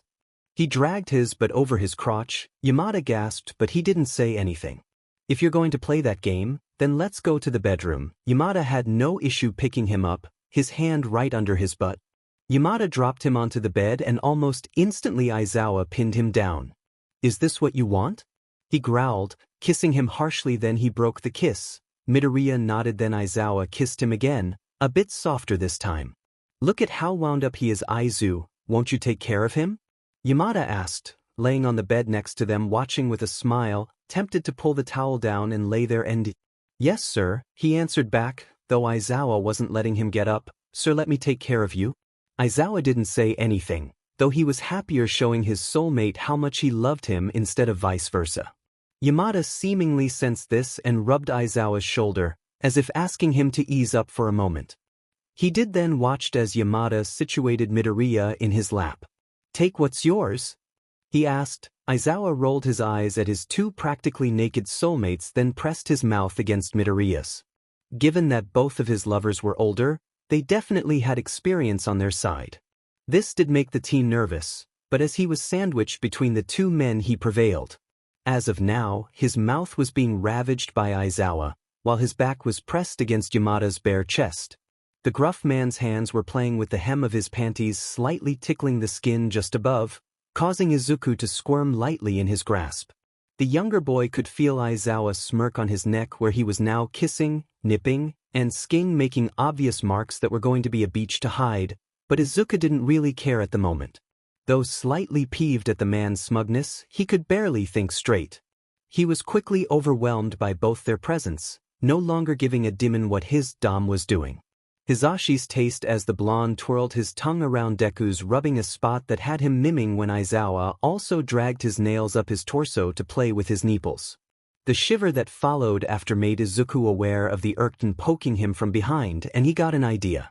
An evil, petty idea that'll probably backfire on him, but he was desperate and filled with need.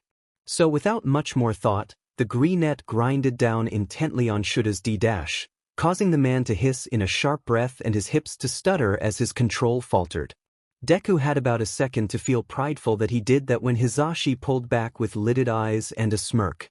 He was moved to lay on the bed, both men hovering over him. It seems Aiza's a bit impatient show, Yamada mumbled, pressing a few kisses to Aizawa's neck. Shall we step up our game? Aizawa didn't say anything, though the slight growl he heard from the man had Midoriya shuddering and dazed enough for Aizawa to strip him of his panties, pulled him back up again, so this time his back was against Aizawa's chest, then pulled him back by his jaw. Midoriya felt his head tilted back, then he opened his eyes. When he closed them he didn't know, as he felt a slight nip on his bottom lip. Strip Hizashi, before he dived in to devour Izuku's mouth as well. Izuku couldn't do much more than whine as he felt Yamada's hands rake across his body. If Izuku wasn't already flushed from the heavy petting, then he'd have blushed at feeling so exposed. Izuku is so thoroughly engulfed by Shura's presence as he consumes him that he doesn't realize that Hizashi was pulling him into his grasp.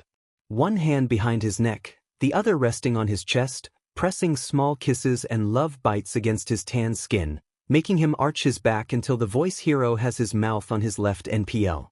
The resulting gasp is loud in the otherwise quiet room, and the younger male can't stop any noise after that either. Aizawa pulled away, content for the moment, watching Yamada devouring the boy. The man takes his time to undress as well, his gaze cast hungrily at Midoriya's, but then he reached over and grabbed the lube from the bedside table before getting behind his young lover. He pulled his butt up. Yamada looked over at him with half-lidded eyes, then adjusted his position. Aizawa kissed the middle of Midoriya's back, then placed both of his hands on the plump butt, kneading and massaging it. Both adults chuckled at the sounds the younger one couldn't contain. Yamada pulled back from teasing Midoriya's nipples to purr out, "Sing for us, our little songbird." Midoriya tried to make some sort of sassy retort, but Aizawa decided that was a good time to pick over his exposed hole. "Nana?" Midoriya groaned out on confused pleasure. Aizawa just kept eating him out like a starved man, and Yamada was smirking at how wrecked the teen looked. "Ichin, sh.show. Good.soda goo." Midoriya tried to say something, anything, but his pleasure-jumbled brain could only articulate either their names or single-syllable words. He looked at Yamada and felt irritated that the man was just watching them. So he tried to get the man's attention. "Zashi, please." "Oh, what is it, my little songbird?" Yamada chuckled, and really he would be the type to tease with words. Izuku then whined, making grabby hand motions to convey what he wanted. "You want my attention as well? Aren't you a greedy little songbird?" Aizawa paused from ifing Midoriya with his tongue to grunt out, "More like a brat." Then he pulled away, sighing when he heard Midoriya whine in displeasure. He lubed up his fingers, pushing one in. Midoriya finally managed to snap, "Why do ya, you chose this, brat?" Yamada laughed, brushing his curls slightly, then pressed a kiss to his scar. "He's got us their show, we're the ones that fell in love with him. Our very own bratty songbird." Both adults smirked at how Midoriya seemed to both love and be embarrassed by the nickname. It wasn't long before Aizawa had 3 fingers moving inside Midoriya, who was gripping onto Yamada. The other adult content to watch them for now, pressing kisses to Midoriya's body, tugging gently at his hair. Aizawa, however, dragged it out. He loved watching Midoriya squirm until he began to cry out, "Please, I need you, please F me. The adult sighed, ready to torture his love with pleasure, but the look Yamada shot him told him it was enough for now. He lubed up his PP, watching as Midoriya started to catch his breath, then positioned his Urkten at Midoriya's opening. As you wish, he practically growled before slowly but surely moving in, until he bottomed out. Izuka felt like it was everything and nothing like he'd imagined. Oh, there was certainly a burning sting, but the pain was minuscule to the pleasure of being filled for the first time. Anything it added to it. His emerald eyes rolled back as he tried to gasp for air he couldn't seem to breathe in. Everyone paused for a moment to let him adjust. Or while Aizawa and Midoriya paused, Hisashi did what he did best, he talked. It feels good, doesn't it, Songbird? Being filled by Shoyuta. He's big and hot and hard inside you, right? He touching all your good spots? Yamada mouthed as he began to asike more marks and hickeys onto the greenette's skin. Izuku, the poor trembling mess that he was, whimpered out, So good, so full, please sheet up more Shoizashi. Aizawa hummed and then began to pull out, only to sharply move back in, grinding his hips a little, getting the boy to make these punched-out noises. Yamada gave a sharp grin, watching as Aizawa picked the boy up, propping him up against his chest and continued to pound him. The new position made Midoriya give strangled gasps and ems, letting his head fall back against Aizawa's chest. Yamada moved close once again, pressing his body into Midoriya's, rubbing his Urkten against the freckled teen. Said teen gave a full-body twitch, and soon a rhythm was made. It was slow and intense, and Midoriya didn't know if he'd survive it. The heat, coiling tighter and tighter low in his belly. The sparks of white-hot pleasure as Aizawa kept hitting and abusing his PRSTT every grind. He was a mess of drool and tears and couldn't even speak. Only ems, whimpers, and whines left his lips. Lips that were being liked open again by the blonde in front of him. Yamada kissed him deeply once, before liking up the tears that left his eyes, and the deep look he gave Midoriya had him right near the edge. And he tried. Izuku tried to hang on, to stave off his orgasm, but nothing prepared him for what came out of Yamada's mouth afterward. Our precious little love. It was like a fuse went off and Midoriya's body was awash with tingles and tremors, like lightning shot through his veins. Like he flew to heaven only to fall so fast down to hell before coming out somewhere in the middle, twisted and turned inside out and sideways. Aizawa all but snarled at Midoriya, tightening up around him like a vice. His pace sputtered and picked up in Midoriya to the point of overstimulation when he came inside the teen. Yamada had taken himself in hand and began jerking off fast. It took 1, 2, 3 pumps before he added to the mess between him and Midoriya, then they all slumped together. After a few moments of basking in their post-orgasm haze, Midoriya spoke up, I love you both. Shoyuta nuzzled as he began, and we adore you. Our little love. Hisashi finished. You guys are so cheesy, Midoriya replied. Laughs erupted in the bedroom before it became quiet once more. Are we not going to shower? The grip around his torso from Aizawa gave him his answer as the man fell asleep. Tomorrow morning, was all Yamada said. Midoriya nodded, pressing a kiss against his lips, and like that they fell asleep. Happily bonded. Notes. I hope you enjoyed that very long and very fun chapter. There will be more smut in the future. I think after 56 there is a quickie. I believe it might be a bit later or earlier, it's slipping my mind. Anyway, like always, I love to hear your thoughts in the comments, and here is today's sneak peek into the next chapter. Morning appealing, one of his soulmates muttered. He was too tired to actually respond nicely or open his eyes for that matter. I'm not appealing, I just woke up, he grumbled, trying to wipe the dry and now very crusty stuff off his face. What the F is on my face? Chapter 56. Notes. I know I said I would be back after a week, but it took more time before I could sit down and write again, and I know I would panic if the little stock of chapters one had would disappear while I was gone. Welcome back to Hero Analysis, not for the future. I am happy to be back and see everyone again. Go ahead and spam the comment section because I have missed you all. See the end of the chapter for more notes. Midoriya groaned, stretched, then smacked his lips. How attractive he must look right now. Morning appealing, one of his soulmates muttered. He was too tired to actually respond nicely or open his eyes for that matter.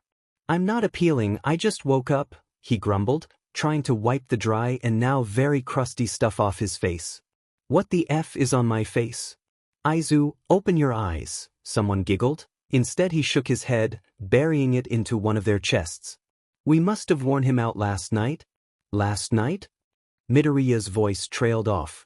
His mind was so muddled from exhaustion from the past few days that he had glossed over such a passionate night. Last night, ow? Midoriya sat up suddenly, and just as quickly his backside was throbbing with a dull pain. Good morning, Yamada said with a smile. He pulled his hair up and he wore his glasses. I suppose you had a good sleep, songbird? He teased lightly. I was exhausted, Midoriya fought back. He moved the blanket, trying to get out of bed to make breakfast, but his body was essentially refusing to move. Hey, don't push yourself right now, Yamada scolded, gently pulling him back to lay back down. You can take today off. After everything that's happened you need a few days. But homework is fine. It's one of the perks of having a soulmate. Well, both of your soulmates in this case be teachers.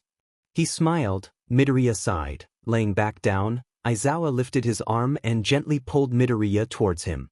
Don't leave yet, Aizawa mumbled, pressing a kiss to his neck. Then he fell back asleep. See, now as cute as you look all messed up, you do need to wash up. Yamada had woken up about 15 minutes earlier to get ready for work, only pulling on underwear, but he got caught up. Instead, he sat there and watched his soulmates sleep contently, a warm feeling resting in his chest. Because they were his, these were his soulmates and no one else's. How did he become this lucky? Can you get me a washcloth then? Midoriya called. Yamada didn't respond, but he heard the water running. Then he padded back in. Would you like to help? Yamada asked. Midoriya nodded. He felt the blanket shift once more and Yamada started to gently clean his body off. His face flushed red when he looked down and saw the state of his body, and he was buck naked in front of his soulmate. Getting shy? And maybe, he wanted to reach down and cover up, but Yamada was already done cleaning what he could of those areas, and his hands were covered in a good amount of stuff. So adorable. He stopped talking to look at Midoriya's chest. He was confused. Then he looked at the animals. The animals didn't move anymore. Why aren't they moving? Yamada asked. Midoriya felt a pang of anxiety that wasn't his bubble up. Midoriya gingerly sat up, then held his hands. We bonded, he said simply, placing his hand on the animals. When you have animalistic tattoos, they run around your body, showing what your soulmates feel, what you are doing together, until the day you complete the bond. They stop moving because they have no need to show how your soulmates are feeling, because typically, a large smile sat on Midoriya's face. He could feel Yamada's anxiety lessen by the moment. Typically he cut himself off, then he leaned down and pressed a kiss to his lips.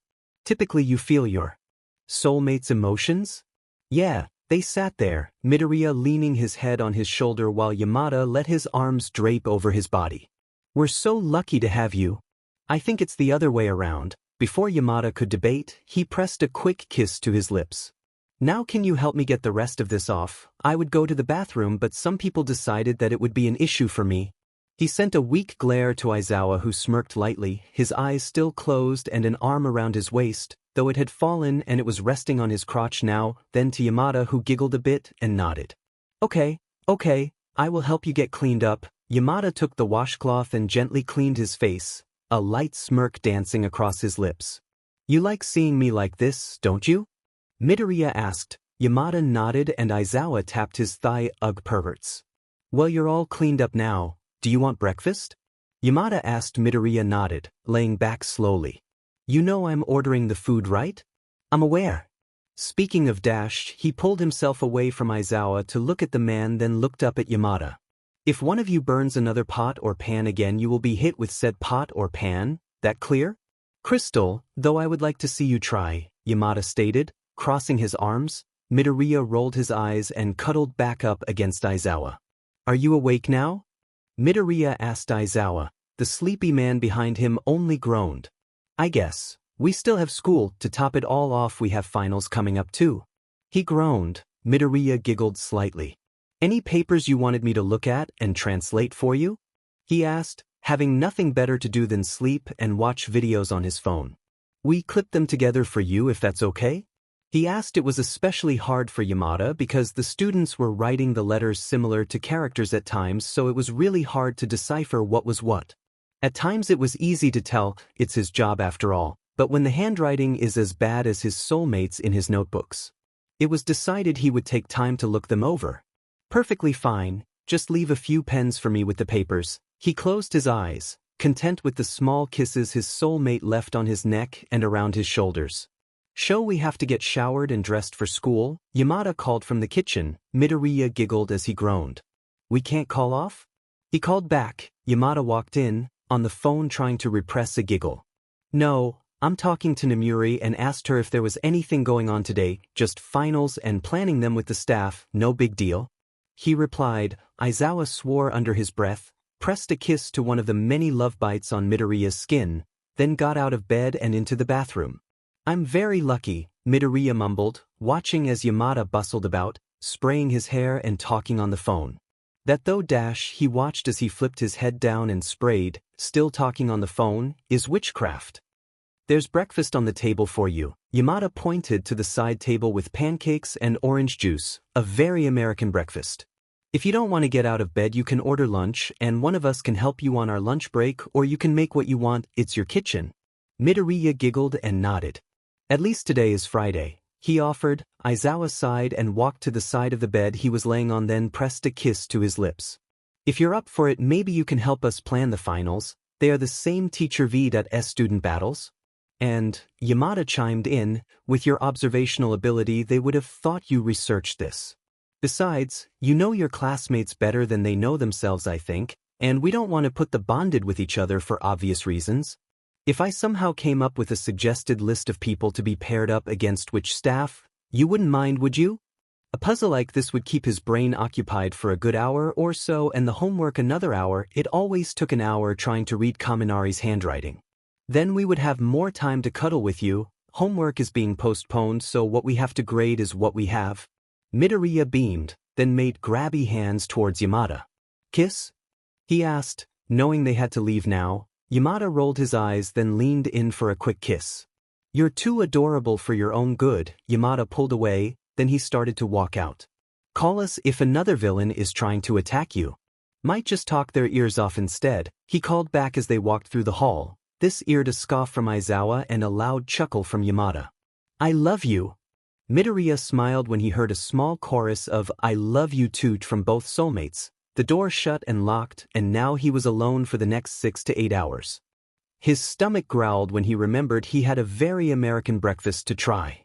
"Thanks," he mumbled and started to eat breakfast. "Sensei, where is Midoriya?" Ida asked Aizawa. He saw the worried looks his students had when they noticed his seat was empty, all except one giggling girl, Uraraka. "He's home, caught a little bug, should be back by Monday," he said simply, glaring at Uraraka, who only laughed louder. "What's so funny?" "And nothing, sensei," she stuttered out, wiping a tear from her eye. "Nothing at all, just remembered something funny." "Uraraka, what did he tell you?" Aizawa asked. "The truth," she answered, making direct eye contact with her teacher. He groaned, dragging a hand down his face, but all it took was for someone else to gasp. "Momo." "Uraraka, he told you?" Momo asked. Uraraka nodded, giggling loudly while Momo looked embarrassed. She had figured it out. "What's wrong with Midoriya?" Ida asked again, though this time Todoroki walked up, whispered something in his ear, then dragged him back to his seat. "What's wrong?" "Nothing yet," he mumbled, pulling out his phone, then sent him a text. "You told Uraraka?" Not even moments later he got an answer. "Yeah, we're close friends. She also helped me torture Hisashi during class." "How?" "She spilled water on me and I wore his jacket all day." Aizawa shook his head, a smile tugging at his lips. "You couldn't frustrate me in class, but you frustrated him?" "Easily too." Aizawa snorted. He seemed so innocent, and yet his soulmate was out to torture them before completing the bond. "Well, your classmates are figuring it out. And? We completed the bond, it's natural. How embarrassed are you?" "Shut up a lot, okay?" Aizawa started to laugh to himself, ignoring the class that was bickering and talking, or was anyway. Instead, their focus was on their teacher, one that rarely smiled, and on top of that never laughed in front of them. "Did you eat?" "I've never had pancakes before. They were good. I was looking for a recipe before you started texting me." "Dinner tonight?" "What am I, your housewife?" Looking for something American tonight? Going with the theme for breakfast? Aizawa sighed. He couldn't be this lucky. Uraraka, on the other hand, was going to take advantage of this opportunity and send pictures to Midoriya. Making sure her phone was muted, she took 2 pictures of him smiling and laughing at his phone, then sent them to Midoriya. This is what you do to one of your soulmates. Very wholesome. Why did you take those pictures? To mess with you. You're going to be home alone the entire school day and they probably have meetings too, so it was just something. Now that is wholesome. Did you tell him? Why? Because he stopped laughing and is staring at me. Rip. Care to explain why you sent Midoriya a picture of me? Aizawa asked, turning his phone off and shoving it into his pocket. Read. She held her phone out. He skimmed the messages, then walked away. Don't do it again, was all he said, and took his place at the front of the class. She slipped her phone into her bag, then sighed. That was a brush with death she doesn't want to experience again. Notes.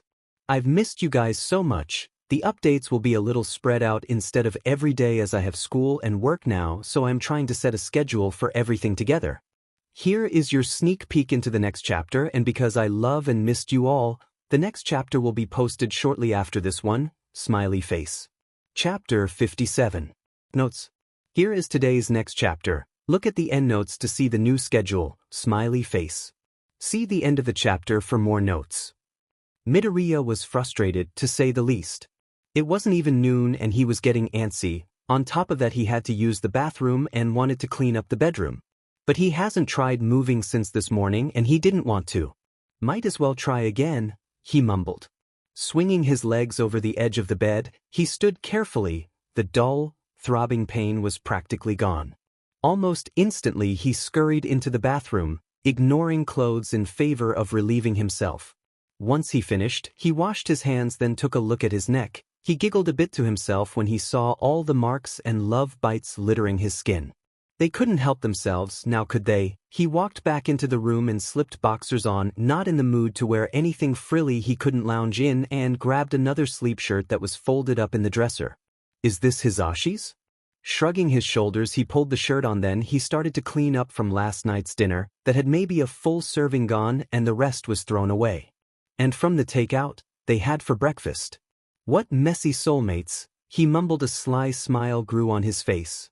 Walking into the bathroom, he used the mirror to snap a picture of his neck and sent it to both of his soulmates. You wanted to show me off as your own, did you? He knew they wouldn't respond right away. For now, he would listen to music and clean up the house. So, where's your little soulmate? Kiyama asked, sitting down on the couch next to Aizawa and Yamada. Home. He wasn't feeling well, Aizawa replied, squinting at the paper in frustration, then set it in a small stack, at most 8 papers, that were for Midoriya because he could somehow read his classmate's chicken scratch. Are you sure about that? She asked. Suddenly both of their phones went off. Yamada sent him a confused look as he noticed there was a message from Midoriya. Both men froze when they opened the message. Yamada was able to shut his phone off quickly, but Kiyama quickly snatched Aizawa's phone. You what? She snorted. Sean walked over, then she shoved the phone in front of his mask. He turned away politely. He's not our soulmate Namuri. Congrats on Bondin, by the way. He added, then sighed. We can't be looking at him like that. Thank you, Aizawa muttered, pulling his phone back and turned it off, locking it. But I have to know, which one thought it was a good idea to mark him up like that? She asked. Aizawa jabbed a thumb at Yamada, who was stricken red, but he didn't say anything. And this my cue to leave, Sean mumbled, dragging Kiyama along with him. What did the caption say? Yamada asked, his eyes darted around before opening the phone again. You wanted to show me off as your own, did you? Yamada shook his head, as well as Aizawa, though they couldn't say they weren't satisfied with this look. At least he's standing again, Aizawa mumbled. Yamada snickered loudly, then returned to his papers. He wanted to finish grading before he got home to have a relaxing weekend. Does he want one of us to drop off lunch? Yamada asked. He pulled his phone out again and sent him a text. Do you want one of us to drop off lunch? He answered by quickly. Sure, it's lonely here and I've been cleaning. Did you want to go? Yamada asked Aizawa. He shook his head. Go see him, I can be patient, Aizawa smirked. I know for a fact that you can't be. Yamada didn't say anything, he only pressed a kiss to Aizawa's cheek then started to send a text to Midoriya, presumably telling him he was picking up lunch. Black coffee and ramen? Yamada offered, Aizawa nodded. I'm grading hero laws, he mumbled. Yamada winced then pressed another kiss to his cheek. I will add 2 shots of espresso to it, he replied. Then Aizawa held up a packet, about 5 pages perhaps more. It was 2 questions. This one is Ida's and I can't imagine what Izuku's looks like. They both loved their soulmate dearly but sometimes when it came to grading, well they knew he was going to get an A on an assignment but in regards to what he writes, sometimes he was overboard. Make that 4, he mumbled, making a mental list then smiled. Be back in 20 minutes? Love you, he mumbled, a slight blush dusting his cheeks. It was only loud enough for Yamada to hear. I love you too, he smiled and walked out. Aizawa groaned and shook his head. He was infatuated with 2 people, and sometimes it was almost too much love for him to handle. He's lived with the fact that he may never have a soulmate. Happily dating and marrying Yamada, a single person, was something he planned on doing. But when he found his soul mark, everything changed. But they changed for the better, not that he knew at the time, but now he couldn't imagine waking up alone or even with just one of his soulmates. Midoriya jumped when he heard a knock at the door. Yamada hadn't said anything about coming over. In fact, both of his soulmates left him on red, so who was it? He knew it could be one of 2 people at the door. One of his soulmates. Or someone from the league. He walked into the kitchen. Someone knocked again. Coming, he sang sweetly, picking up a rather large knife and walked to the door, making sure they could hear his footsteps. He slipped on his slippers and opened the door a crack, jumping back with the knife in hand. Aizu? Yamada asked, holding a takeout bag in each hand. What are you doing? First and last name? He snapped. Yamada tried to walk inside but he kept the knife pointed at him. What is my first and last name? Midoriya Izuku. Aizu, what's this dash? Who do I hate the most? He asked. This was a trick question, something his soulmate should be able to detect. All Might, he said simply. Midoriya smiled widely and let his arm with the knife fall to the side.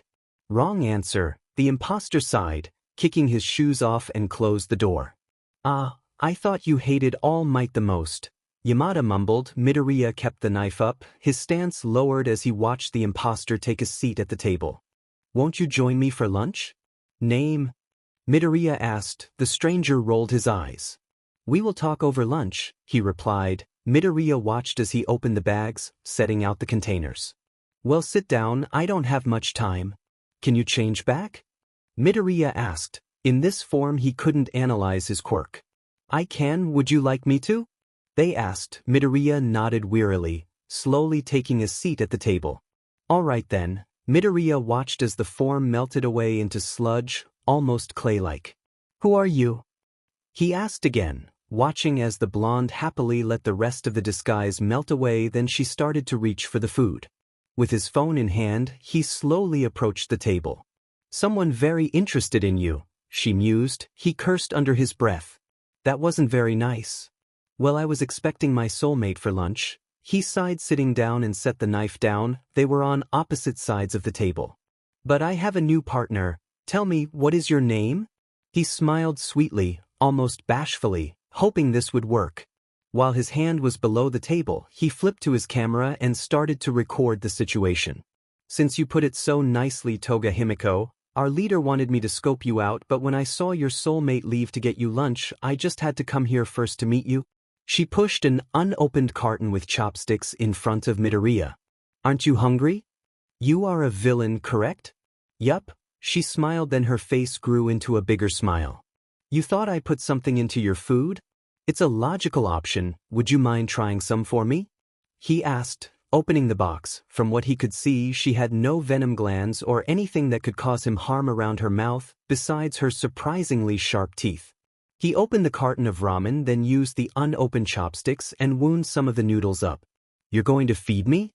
That's so sweet, okay, she smiled, taking the portion off his chopsticks and smiled. See, no poisons. All right, thanks for the food. He cautiously took a bite. He knew she couldn't have slipped something because her suit was too tight to hide anything underneath. Did you have any other plans besides eating lunch with me? Oh yes, thank you for reminding me, Aizu. She smiled. dabbing the sides of her lips with a napkin then sighed. Shiga wanted to meet you again. Shigaraki wanted to meet me again. He was panicking internally, but he knew this chick had a few screws loose, so he played along. Setting his chopsticks down, he fiddled with his shirt, shifting his gaze, appearing bashful, almost happy. I'm flattered. After refusing because of this school the first time, I didn't think he would want me in the league. Of course, silly, she giggled, taking the bait. We all want you. We saw what you can do. It's so cool. She squeaked, setting her chopsticks down and rested her elbows on the table, shoving her cheeks up with her fists. How long do you have? He asked, his eyes scanning the room for any issues. She giggled at this and answered. Once your soulmate comes back, I have to leave sadly. I don't want to break out of jail again. It's always so gross. She stuck her tongue out and scrunched up her nose. Playing along, he rested both hands on the table. I bet I couldn't imagine going there. He shook his head, scrunching his nose up the same way she did. You have to come back with me, Aizu. They would be so surprised you came back with me. It would be so much fun. She squealed. He sighed, feigning sorrow. I can't, Toga. Imagine what will happen if my soulmate came back to see me missing. They would catch you guys so much quicker. He added. She nodded, humming and thinking. Maybe Shiga can visit and help you out of here. His quirk is really gross sometimes, but other times it's really cool. She said with a slight giggle. He hummed and nodded. You know I love analyzing quirks, Dash. It's what makes you so cool. Thank you, Toga, but I am very curious. What is your quirk? He asked, using his puppy dog eyes. Don't tell Shiga I told you, but my quirk is transformation, she whispered. He nodded thoughtfully. How do you transform, Toga? Can I call you Hime? He asked. She giggled and nodded her head quickly. If I drink little blood, I can transform into different people. I just happened to brush up against your soulmate when we were in line for food and I got a little taste. She sighed, picking up her chopsticks, and continued to eat. That's so cool. Did you want to learn about my quirk? He asked. She nodded her head quickly. Wait, Aizu, you don't have a quirk. She pouted. He nodded. I wasn't born with one, but I gave myself one. I analyze quirks so quickly people think I have a quirk. He explained like he was talking to a child. She nodded thoughtfully. You're so cool, Aizu. It's a shame you have soulmates though. I would want you as my soulmate. She pouted. He nodded in agreement. Suddenly there was a knock at the door. I think that's Present Mike, he hissed. She nodded, then ran to the window. Taking a sip of blood, he watched as the mud built up again, and she was a now unnamed hero with black wings. Goodbye, Aizu. She giggled and flew out the window as Yamada walked in. What happened here? Yamada asked. Midoriya looked at him, then at the knife, then back at him again. We both lost the bet, he mumbled, turning the recording off and stared at him. What? Dashed. His face paled. He dropped the food, then ran to his soulmate. Who was here? What happened? Like I said, I can talk my way out of anything, he replied. Yamada sighed, then his face dropped. Why are you crying? He whispered. Midoriya furrowed his eyebrows, bringing a hand up to his face, and felt the warm tears falling. I don't know, he whispered in response, and like that his anxieties and anguish caught up to him. Izuku, little songbird, what happened? Yamada whispered. Midoriya broke at songbird. He wrapped his arms around his neck as Yamada had bent down to hold him. I was so scared. I dashed. He sobbed gently. He was supposed to be trained on this, not thrown into the wolf's den with nothing but the clothes he wore. It's okay. Get dressed. You're going back to school with me, okay? He asked. Midoriya pressed his phone into his hand. Listen to the first video on my C camera roll. I got her name and quirk. He let out a shaky breath, walking slowly back into the bedroom, and started to change. Meanwhile, Yamada listened to the video, a very vivid image painting in his head as he stared at the table where the food sat. He must have been so terrified, he thought, noticing the barely touched food. He couldn't tell it wasn't poisoned, made her try it, probably was trying to figure out her quirk too, so smart and yet so dumb. Midoriya walked back out, wearing a casual outfit as he was in no mood to see his classmates. We will pick up food on the way, okay? He asked, realizing he had dropped the bags, the food spilling inside said bags. Okay, he stuttered. Yamada linked their hands together, handed Midoriya his phone, then walked out. Shoyuta, Izuku is coming back to school.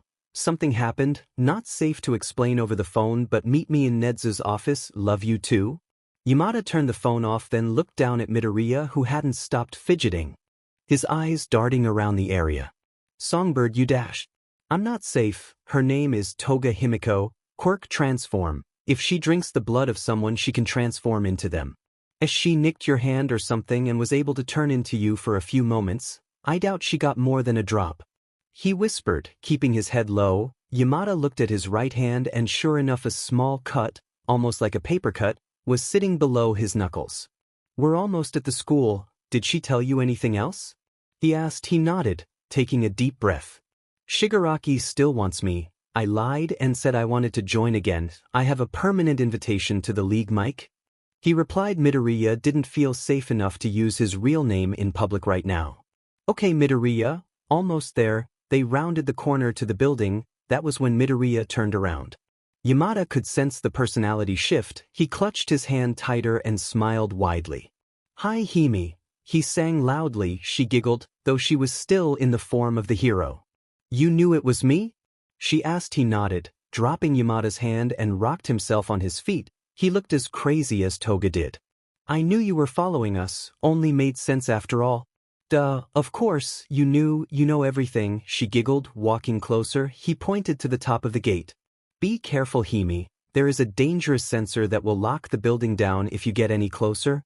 She looked up and nodded.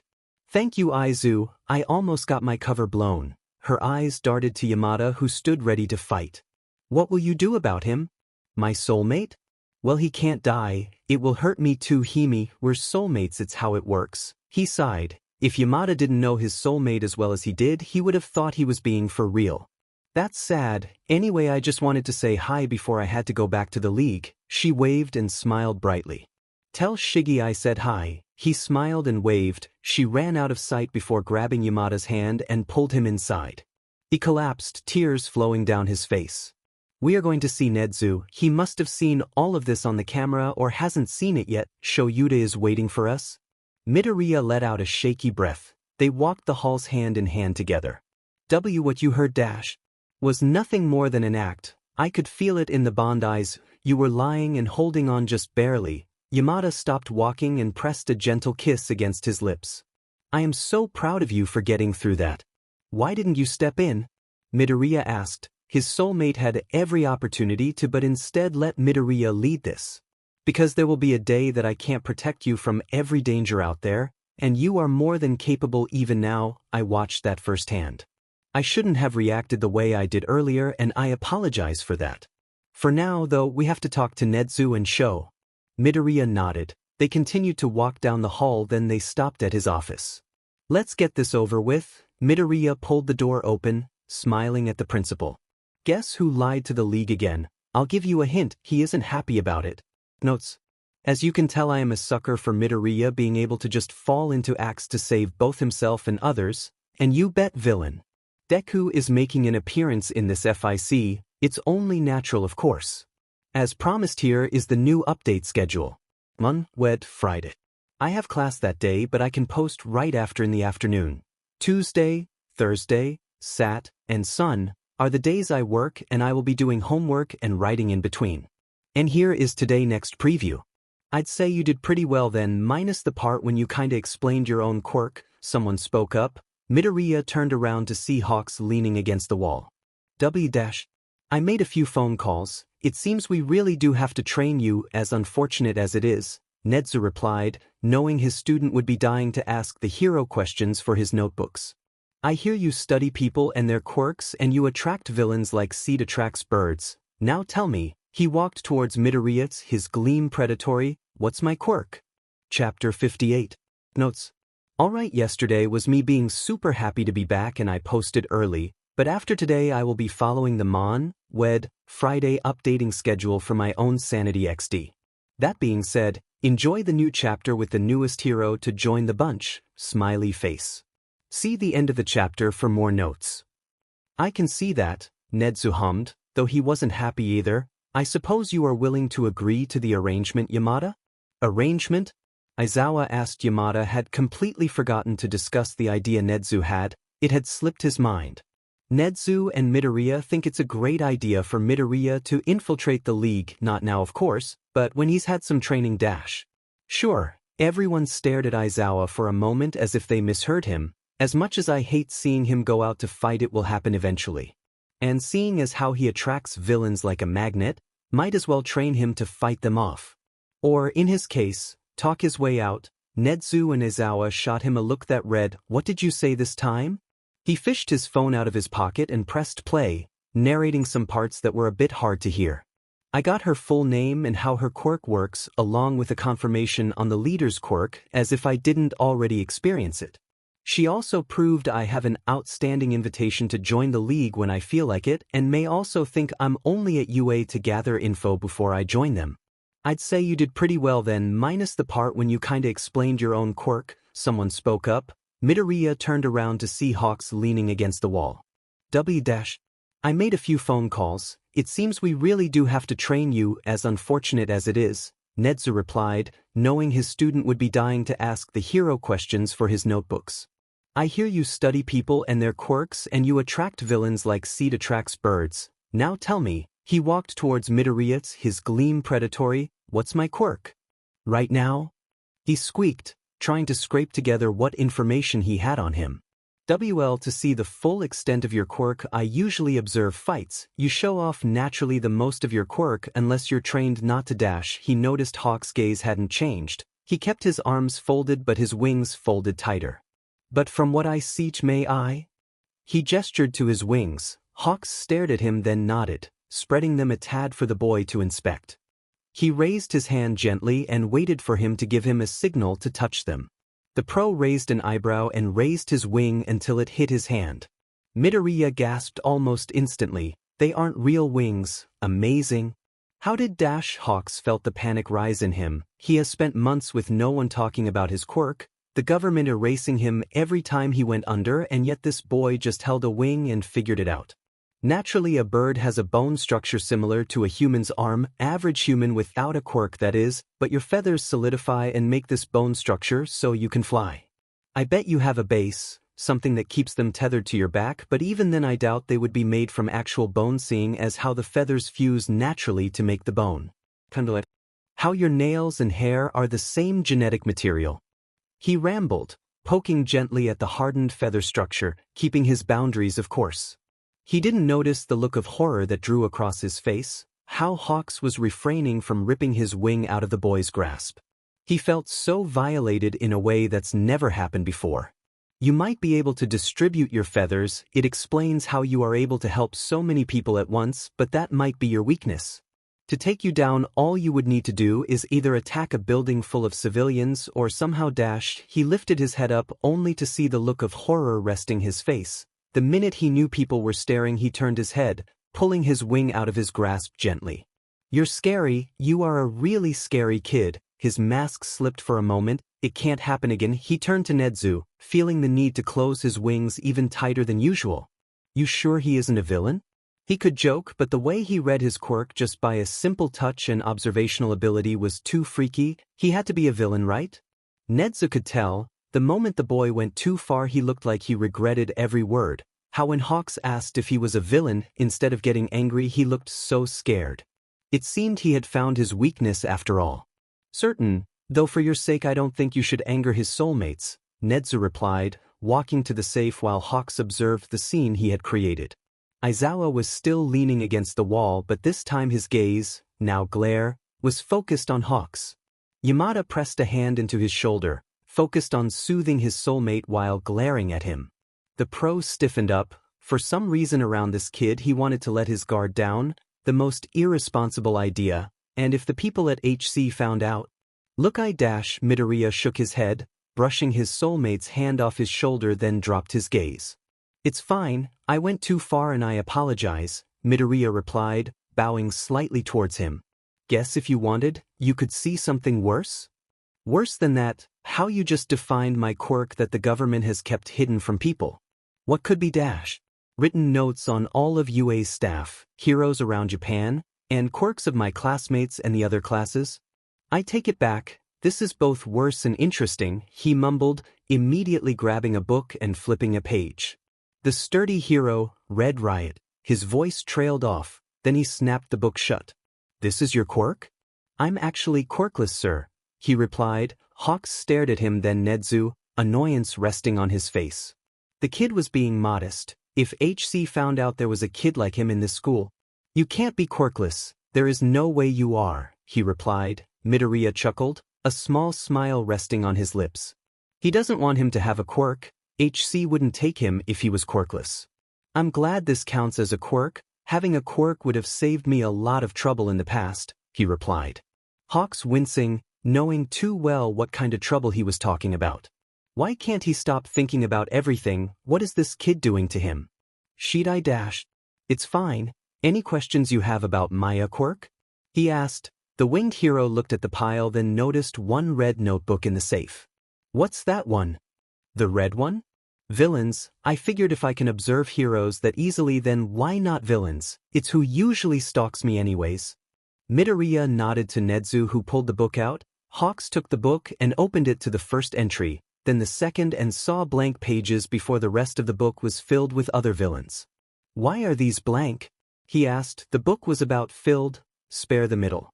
The first part of the book is for villains I've encountered. Hawks furrowed his eyebrows. He opened the book again, then stared at the page in disbelief. The League of Villains leader? How did you get on his hit list? It seems like the leader is infatuated with Midoriya, to go as far as sharing a picture with other villains. It's how he's met and somehow befriended Stain. Nedzu smirked to himself, watching as Hawks closed the notebook, shaking it at Midoriya. He has to keep asking, the HC can't know about this kid. How do you do it? You must have some quirk that helps you dash. Hawks noticed his demeanor shift, going from a shy and timid kid with some bite to a blank slate until he picked up the personality he wanted. There wasn't a lot that scared him anymore, but a kid just staring at you wasn't something pleasant.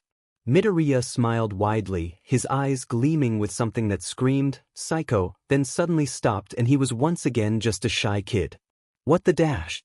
If that doesn't work, I just talk their ears off. How the dash? I made the leader feel special, then fought him, poorly I might add, then he fell in love with me? I have no clue. Then I met another one today, and it turns out they all want me in the league still, and I have no idea how to tell them to stop. He sighed, leaning into Yamada's touch. This is interesting. Scary. You are especially scary, but interesting. Midoriya snorted slightly. The fact that a hero known for recon in villain hideouts finds him scary was too funny to him. So will you help me? He asked, flashing his puppy dog eyes. Aizawa smirked to himself. He had been silent through this, and he just knew what the kid was doing to him. Yeah, kid, I don't think I could send you in right now and have a clear conscience, Hawks replied, setting the notebook down on the stack. I do need to add Toga's entry though, he mumbled, picking up the notebook. Then he started to sketch her form out from what he remembered. His eyes darted up to Hawks to see if he flinched at the name, just a little test. When he noted that Hawks really didn't care about the name, he continued his sketching. So what is my job exactly? He asked, sitting down carefully. Teaching Midoriya how to utilize his arsenal to the best of his ability. We don't know how many dash. 3 so far. Midoriya cut in. They stopped talking. 3? But you only met 2 dash.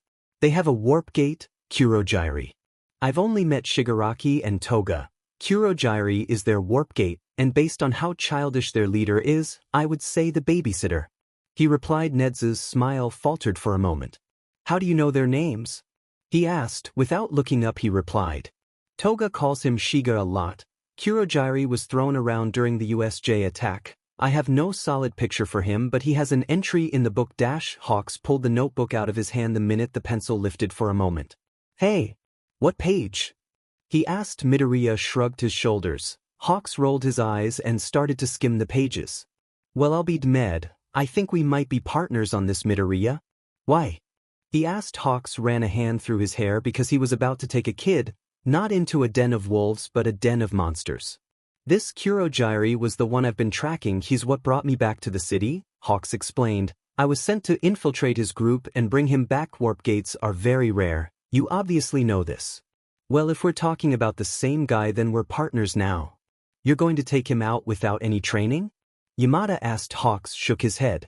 No, the kid might have his way with the members, but they will be fed up soon if they are as childish as he says. The leader threw a temper tantrum.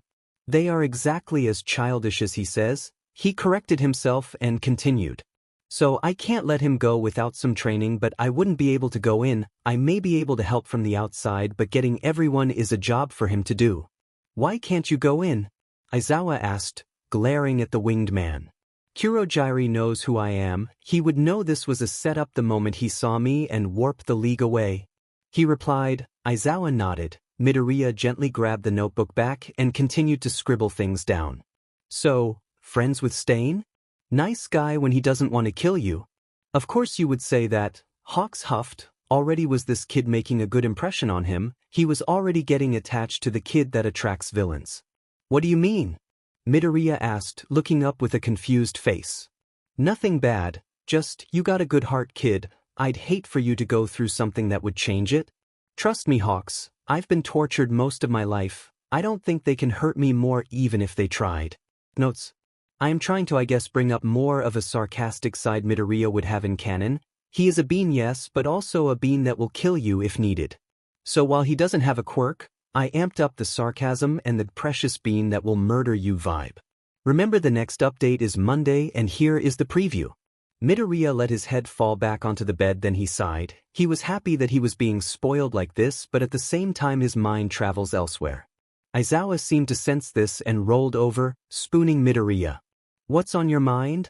He asked, pressing a kiss to his bare skin. Midoriya didn't answer him. There was too much going on right now for him to answer. Just sleepy, he mumbled. Aizawa, his soulmate who could literally feel his emotions, only hummed in agreement. He didn't want to push it for now. If it was serious, he knew Midoriya would talk about it. I'm going to see what Hizashi is doing. Go back to sleep. Aizawa pressed a kiss to his temple, then slid out of bed, the only one seemingly wearing proper clothes. Midoriya laid on his back. He stared up at the ceiling, his emotions seemingly trying to swallow him whole. Sometimes, he started, closing his eyes, sometimes I rather think about a bond that didn't include Hizashi. Chapter 59. Notes. I'm alive. I am very sorry school kicked my butt for a minute, but don't worry, I got you covered for a once-in-a-blue-moon triple update today, folks. Buckle the F up and enjoy the angst in this chapter. Smiley face. Midoriya woke with a groan. Having worn himself out the previous few days without a proper break was taxing enough, but spending a weekend with his soulmates might just do him in. Especially after claiming. He lifted his head, smiling to himself as he noted how close Yamada and Aizawa were above him, and yet their arms were wrapped around his torso protectively. It was as if even in their sleep they would protect him with their dying breath. With a sigh he tried to shuffle out. They were exhausted from the past few days as well, though Midoriya was worse off. He thought it was best if he got up and started breakfast and coffee. Where do you think you're going? Aizawa huffed, pulling him back a bit to his chest. You need to rest. I was going to make breakfast. It's Saturday, he argued with a small smile. He loved how protective they were over him. Yamada rubbed his eyes, his hair cascading over his face and some even falling into his mouth. His face scrunched up as he pulled his hair back, then sat up slightly. What time is it? 10, I think, Aizawa answered, looking back at the alarm clock. It was 9:45 in the morning. Both of his soulmates faced their rather chaotic and exhausting soulmate. Izuku, you make breakfast for us every day of the week. It's not perfect, but we want to cook you breakfast on the weekends. Yamada argued, though there was no bite to it, just a simple plea bordering a command. So stay in bed, let us take care of you. Midoriya propped his head upon his hands, Aizawa and Yamada's hands sitting gently on his back. With a sigh he fell back down. The exhaustion was heavy on his bones, and the idea of just laying in bed being pampered by his soulmates was blissful. Fine, but don't burn my pan again, he grumbled. Aizawa and Midoriya watched as Yamada jumped up quickly with a smile, eager to cook for his soulmates. I won't, he sang, pressing kisses to his soulmate's lips, then practically ran into the kitchen wearing only briefs. Midoriya let his head fall back onto the bed, then he sighed. He was happy that he was being spoiled like this, but at the same time his mind travels elsewhere. Aizawa seemed to sense this and rolled over, spooning Midoriya. What's on your mind? He asked, pressing a kiss to his bare skin. Midoriya didn't answer him. There was too much going on right now for him to answer. Just sleepy, he mumbled. Aizawa, his soulmate who could literally feel his emotions, only hummed in agreement. He didn't want to push it for now. If it was serious, he knew Midoriya would talk about it. I'm going to see what Hisashi is doing. Go back to sleep. Aizawa pressed a kiss to his temple then slid out of bed, the only one seemingly wearing proper clothes. Midoriya laid on his back. He stared up at the ceiling, his emotions seemingly trying to swallow him whole. Sometimes, he started, closing his eyes, sometimes I rather think about a bond that didn't include Hisashi. This wasn't a sudden thought or a spur-of-the-moment idea, but rather something that has been buried, ingrained in his brain since they first met. He pushed it away at first. There were times, almost all of them, where he felt nothing but support and compassion from both of them. And there were times where his mind would wander to the times they shared alone. He hated to admit, but he was jealous of these moments. They have a deep love that has been simmering, festering in the background since they were in high school. He couldn't imagine what Aizawa felt when he saw Yamada's soul mark the first time, how happy he was to call him his soulmate. Midoriya hated that thought. Because selfishly he wanted to be Aizawa's only soulmate, he loved Yamada, he loved having him around, but sometimes he wanted nothing more than to cuddle Aizawa and call him only his. The teen sat up slowly, leaning his back against the headboard of the bed, his eyes flickering to different parts of the room. The floor was bare spare for the clothing they had shed last night. The closet door was open, revealing their hung shirts and a shelf system with their briefs and other clothes folded neatly below. Their hero gear sat in various spots of the room. Aizawa's capture weapon was tossed haphazardly onto the nightstand while Yamada's directional speaker was carefully placed on the shelf in the closet. He loved how this was not only their space but his, with a small table that had been bought for him by both of them sitting in the corner. A lamp was there too and a small stack of notebooks. It was their space, but sometimes he felt singled out, his first real relationship, and it was a polyamorous relationship. Not only was he confused at times, he didn't like people poking at his brain trying to get him to talk either. Midoriya understood that people need to communicate. Unless you had a mind-reading quirk, they couldn't tell what was going on in their brain, but it scared him. He had a feeling that someday he might come home to an empty house. Clothes are gone, and if he was lucky, a note explaining everything. It was a feeling, and after spending time with them, hell, after even being claimed by them, he knew they wouldn't leave him, but his mind, when used against him, was the most dangerous thing he had. Izuku. It was Yamada. He was standing in the door frame, his hair down and glasses resting on the bridge of his nose. Are you okay? Zashi. His eyes lingered on his soulmate, the person that made him contemplate things between him and Aizawa. And yet he couldn't properly hold a single bitter feeling when he stared at him. Would it be okay to say no and explain later? Of course, Aizu, he responded, walking back to bed quietly. He slipped in then leaned against the headboard, copying Midoriya's form. Can I ask what it's about? Us, he answered, even admitting it left a bitter taste in his mouth. Want to talk about it later? Yamada asked, his hands resting in his lap. After finding out the issue that made his soulmate so depressed was about them, he was hesitant to reach out and hold him. A part of Midoriya wanted to agree that maybe it was better to talk about it later or silently acknowledge this feeling and move on. But all he has done was run away from this and let it fester, and he needed to stop running from his issues. We need to talk, and now, he stuttered out. Yamada nodded almost immediately. He stood up and closed the door, then sat back down in the bed. Midoriya could feel his anxiety but could also feel how he was trying to suppress it in order to talk with Midoriya. What did you want to talk about? Yamada asked, trying to cover up the small stutter he had. He rubbed his palms on the blanket, already feeling clammy. Well, for a while now. He cut himself off, taking a deep breath, and he reached out and grabbed Yamada's hands gently. Even after claiming I can't help but, his mouth went dry. He kept his gaze down, rubbing his thumbs over his soulmate's knuckles. I'm jealous. What? Yamada asked. He was expecting him to have regrets about the bond, to want a way to be free of it and away from them. I know it's stupid. I have no dash. Izuku, no, it's okay. Yamada pressed a kiss on his forehead gently. He sighed to himself. He was so afraid, and rather jealousy was something easier to deal with than regretting a bond. Do you know why I'm jealous? He asked, looking up at him for the first time. His heart hurt when he saw the tears stinging his soulmate's eyes. Can you tell me? It's you. Never mind. Yamada retracts all statements when it came to how easy it was to deal with jealousy. What about me? He asked. Midoriya averted his gaze once again. He couldn't stand to see him cry.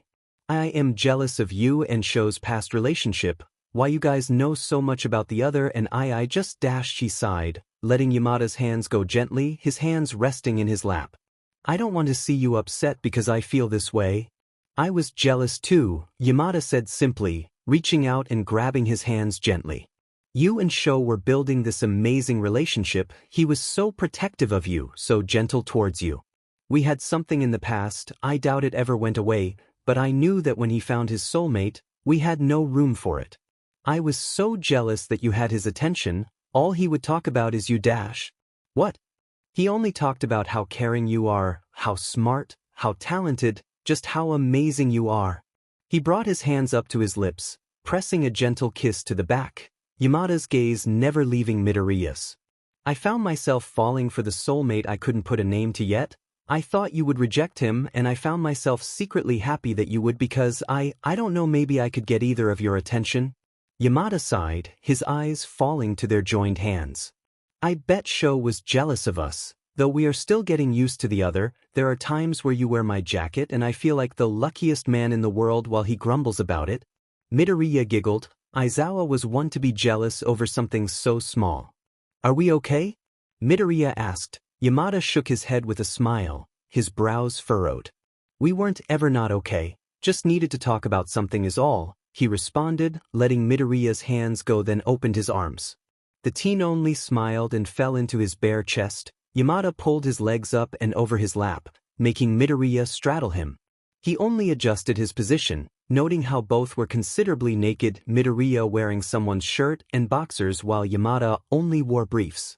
Midoriya buried his face into the crook of his neck, happy to sit there for as long as Yamada wanted. I finished. Aizawa stopped talking when he saw them. He hadn't been paying attention to their emotions to give them the privacy they needed when he first initially felt the bursts of anxiety and panic. All he could do was smile softly to himself as the bond was filled with warmth, pure happiness on either end. I see the talk went well.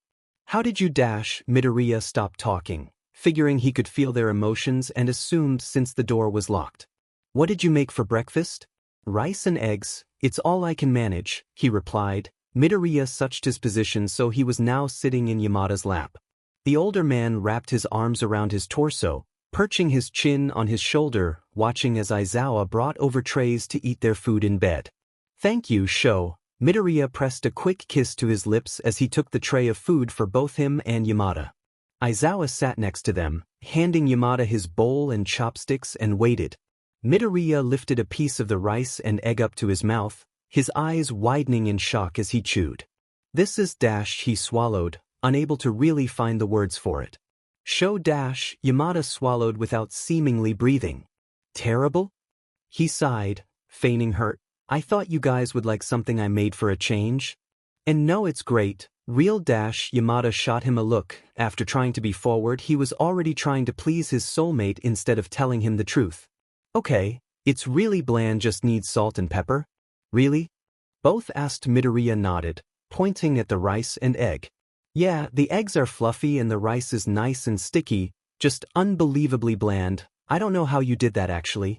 He mumbled, poking at his food with his chopsticks. Aizawa chuckled, shaking his head as he patted out in search of the salt and pepper. I still love you, Midoriya said suddenly, setting the bowl down onto the tray. Yamada shifted his arms again and wrapped them around his torso. And I still love you, he replied, pressing light kisses to the base of his neck and shoulders. So smart dash, he pressed a kiss, appealing dash, another kiss, sweet dash, another, heroic dash, and one more on the top of his spine before he pulled back and dragged his finger over Midoriya's lips, then gently guided his head towards him. And our little songbird. He tilted his head, leaning down and pressing a gentle kiss to his lips. You just can't keep your hands off him, can you? Aizawa asked, returning with the seasonings. I leave for a minute and you're already eating him up. Aizawa shook his head with a small smile, pressing a kiss to both their lips again, then sighed. As much as I would like to join, we have breakfast dash. Midoriya rolled his eyes, wrapping a hand around the back of his neck and pulled him down harshly.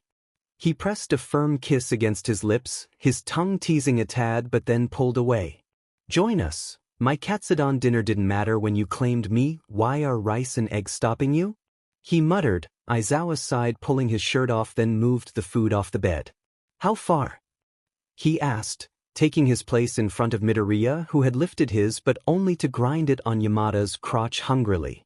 As far as you want. And if I asked you to usike Hizashi off while I pounded your little butt? Midoriya didn't say anything, he only turned around, keeping his butt in the air, pressing little kisses to Yamada's collarbone. I wouldn't mind, sir, he teased. Both men sighed. Their soulmate was a tease and at times a bashful version. Chapter 60. Notes. Wi-Fi decided to stop working yesterday, so here are the promised 2 chapters, as I did promise 3.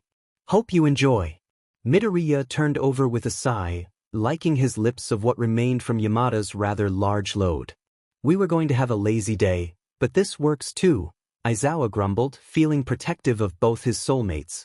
We can still have a lazy day. I didn't have anything else to do besides grading your illegible papers, Midoriya replied. Yamada had gotten up to grab a rag for them, then proceeded to toss it onto Midoriya's head. Hizashi, I want a shower, he groaned. The blonde shook his head and started to wipe his face. Later, Aizu. For now, we get to eat Sho's amazing breakfast and maybe play match-up for the final exams, Yamada replied. Midoriya giggled, pressing his hand to his stomach. Zashi, I think I'm rather full, he teased, the blonde only groaning response, taking the rag and gently hitting the teen with it. Don't be a tease, Aizu, Aizawa lightly scolded. He pulled on his sweatpants, no boxers, then walked towards the living room. Meet me in the living room, I have everything pulled out to start sorting the kids. Fine, Aizu grumbled, pulling the blanket off, then looked around for something he could wear to cover his bottom.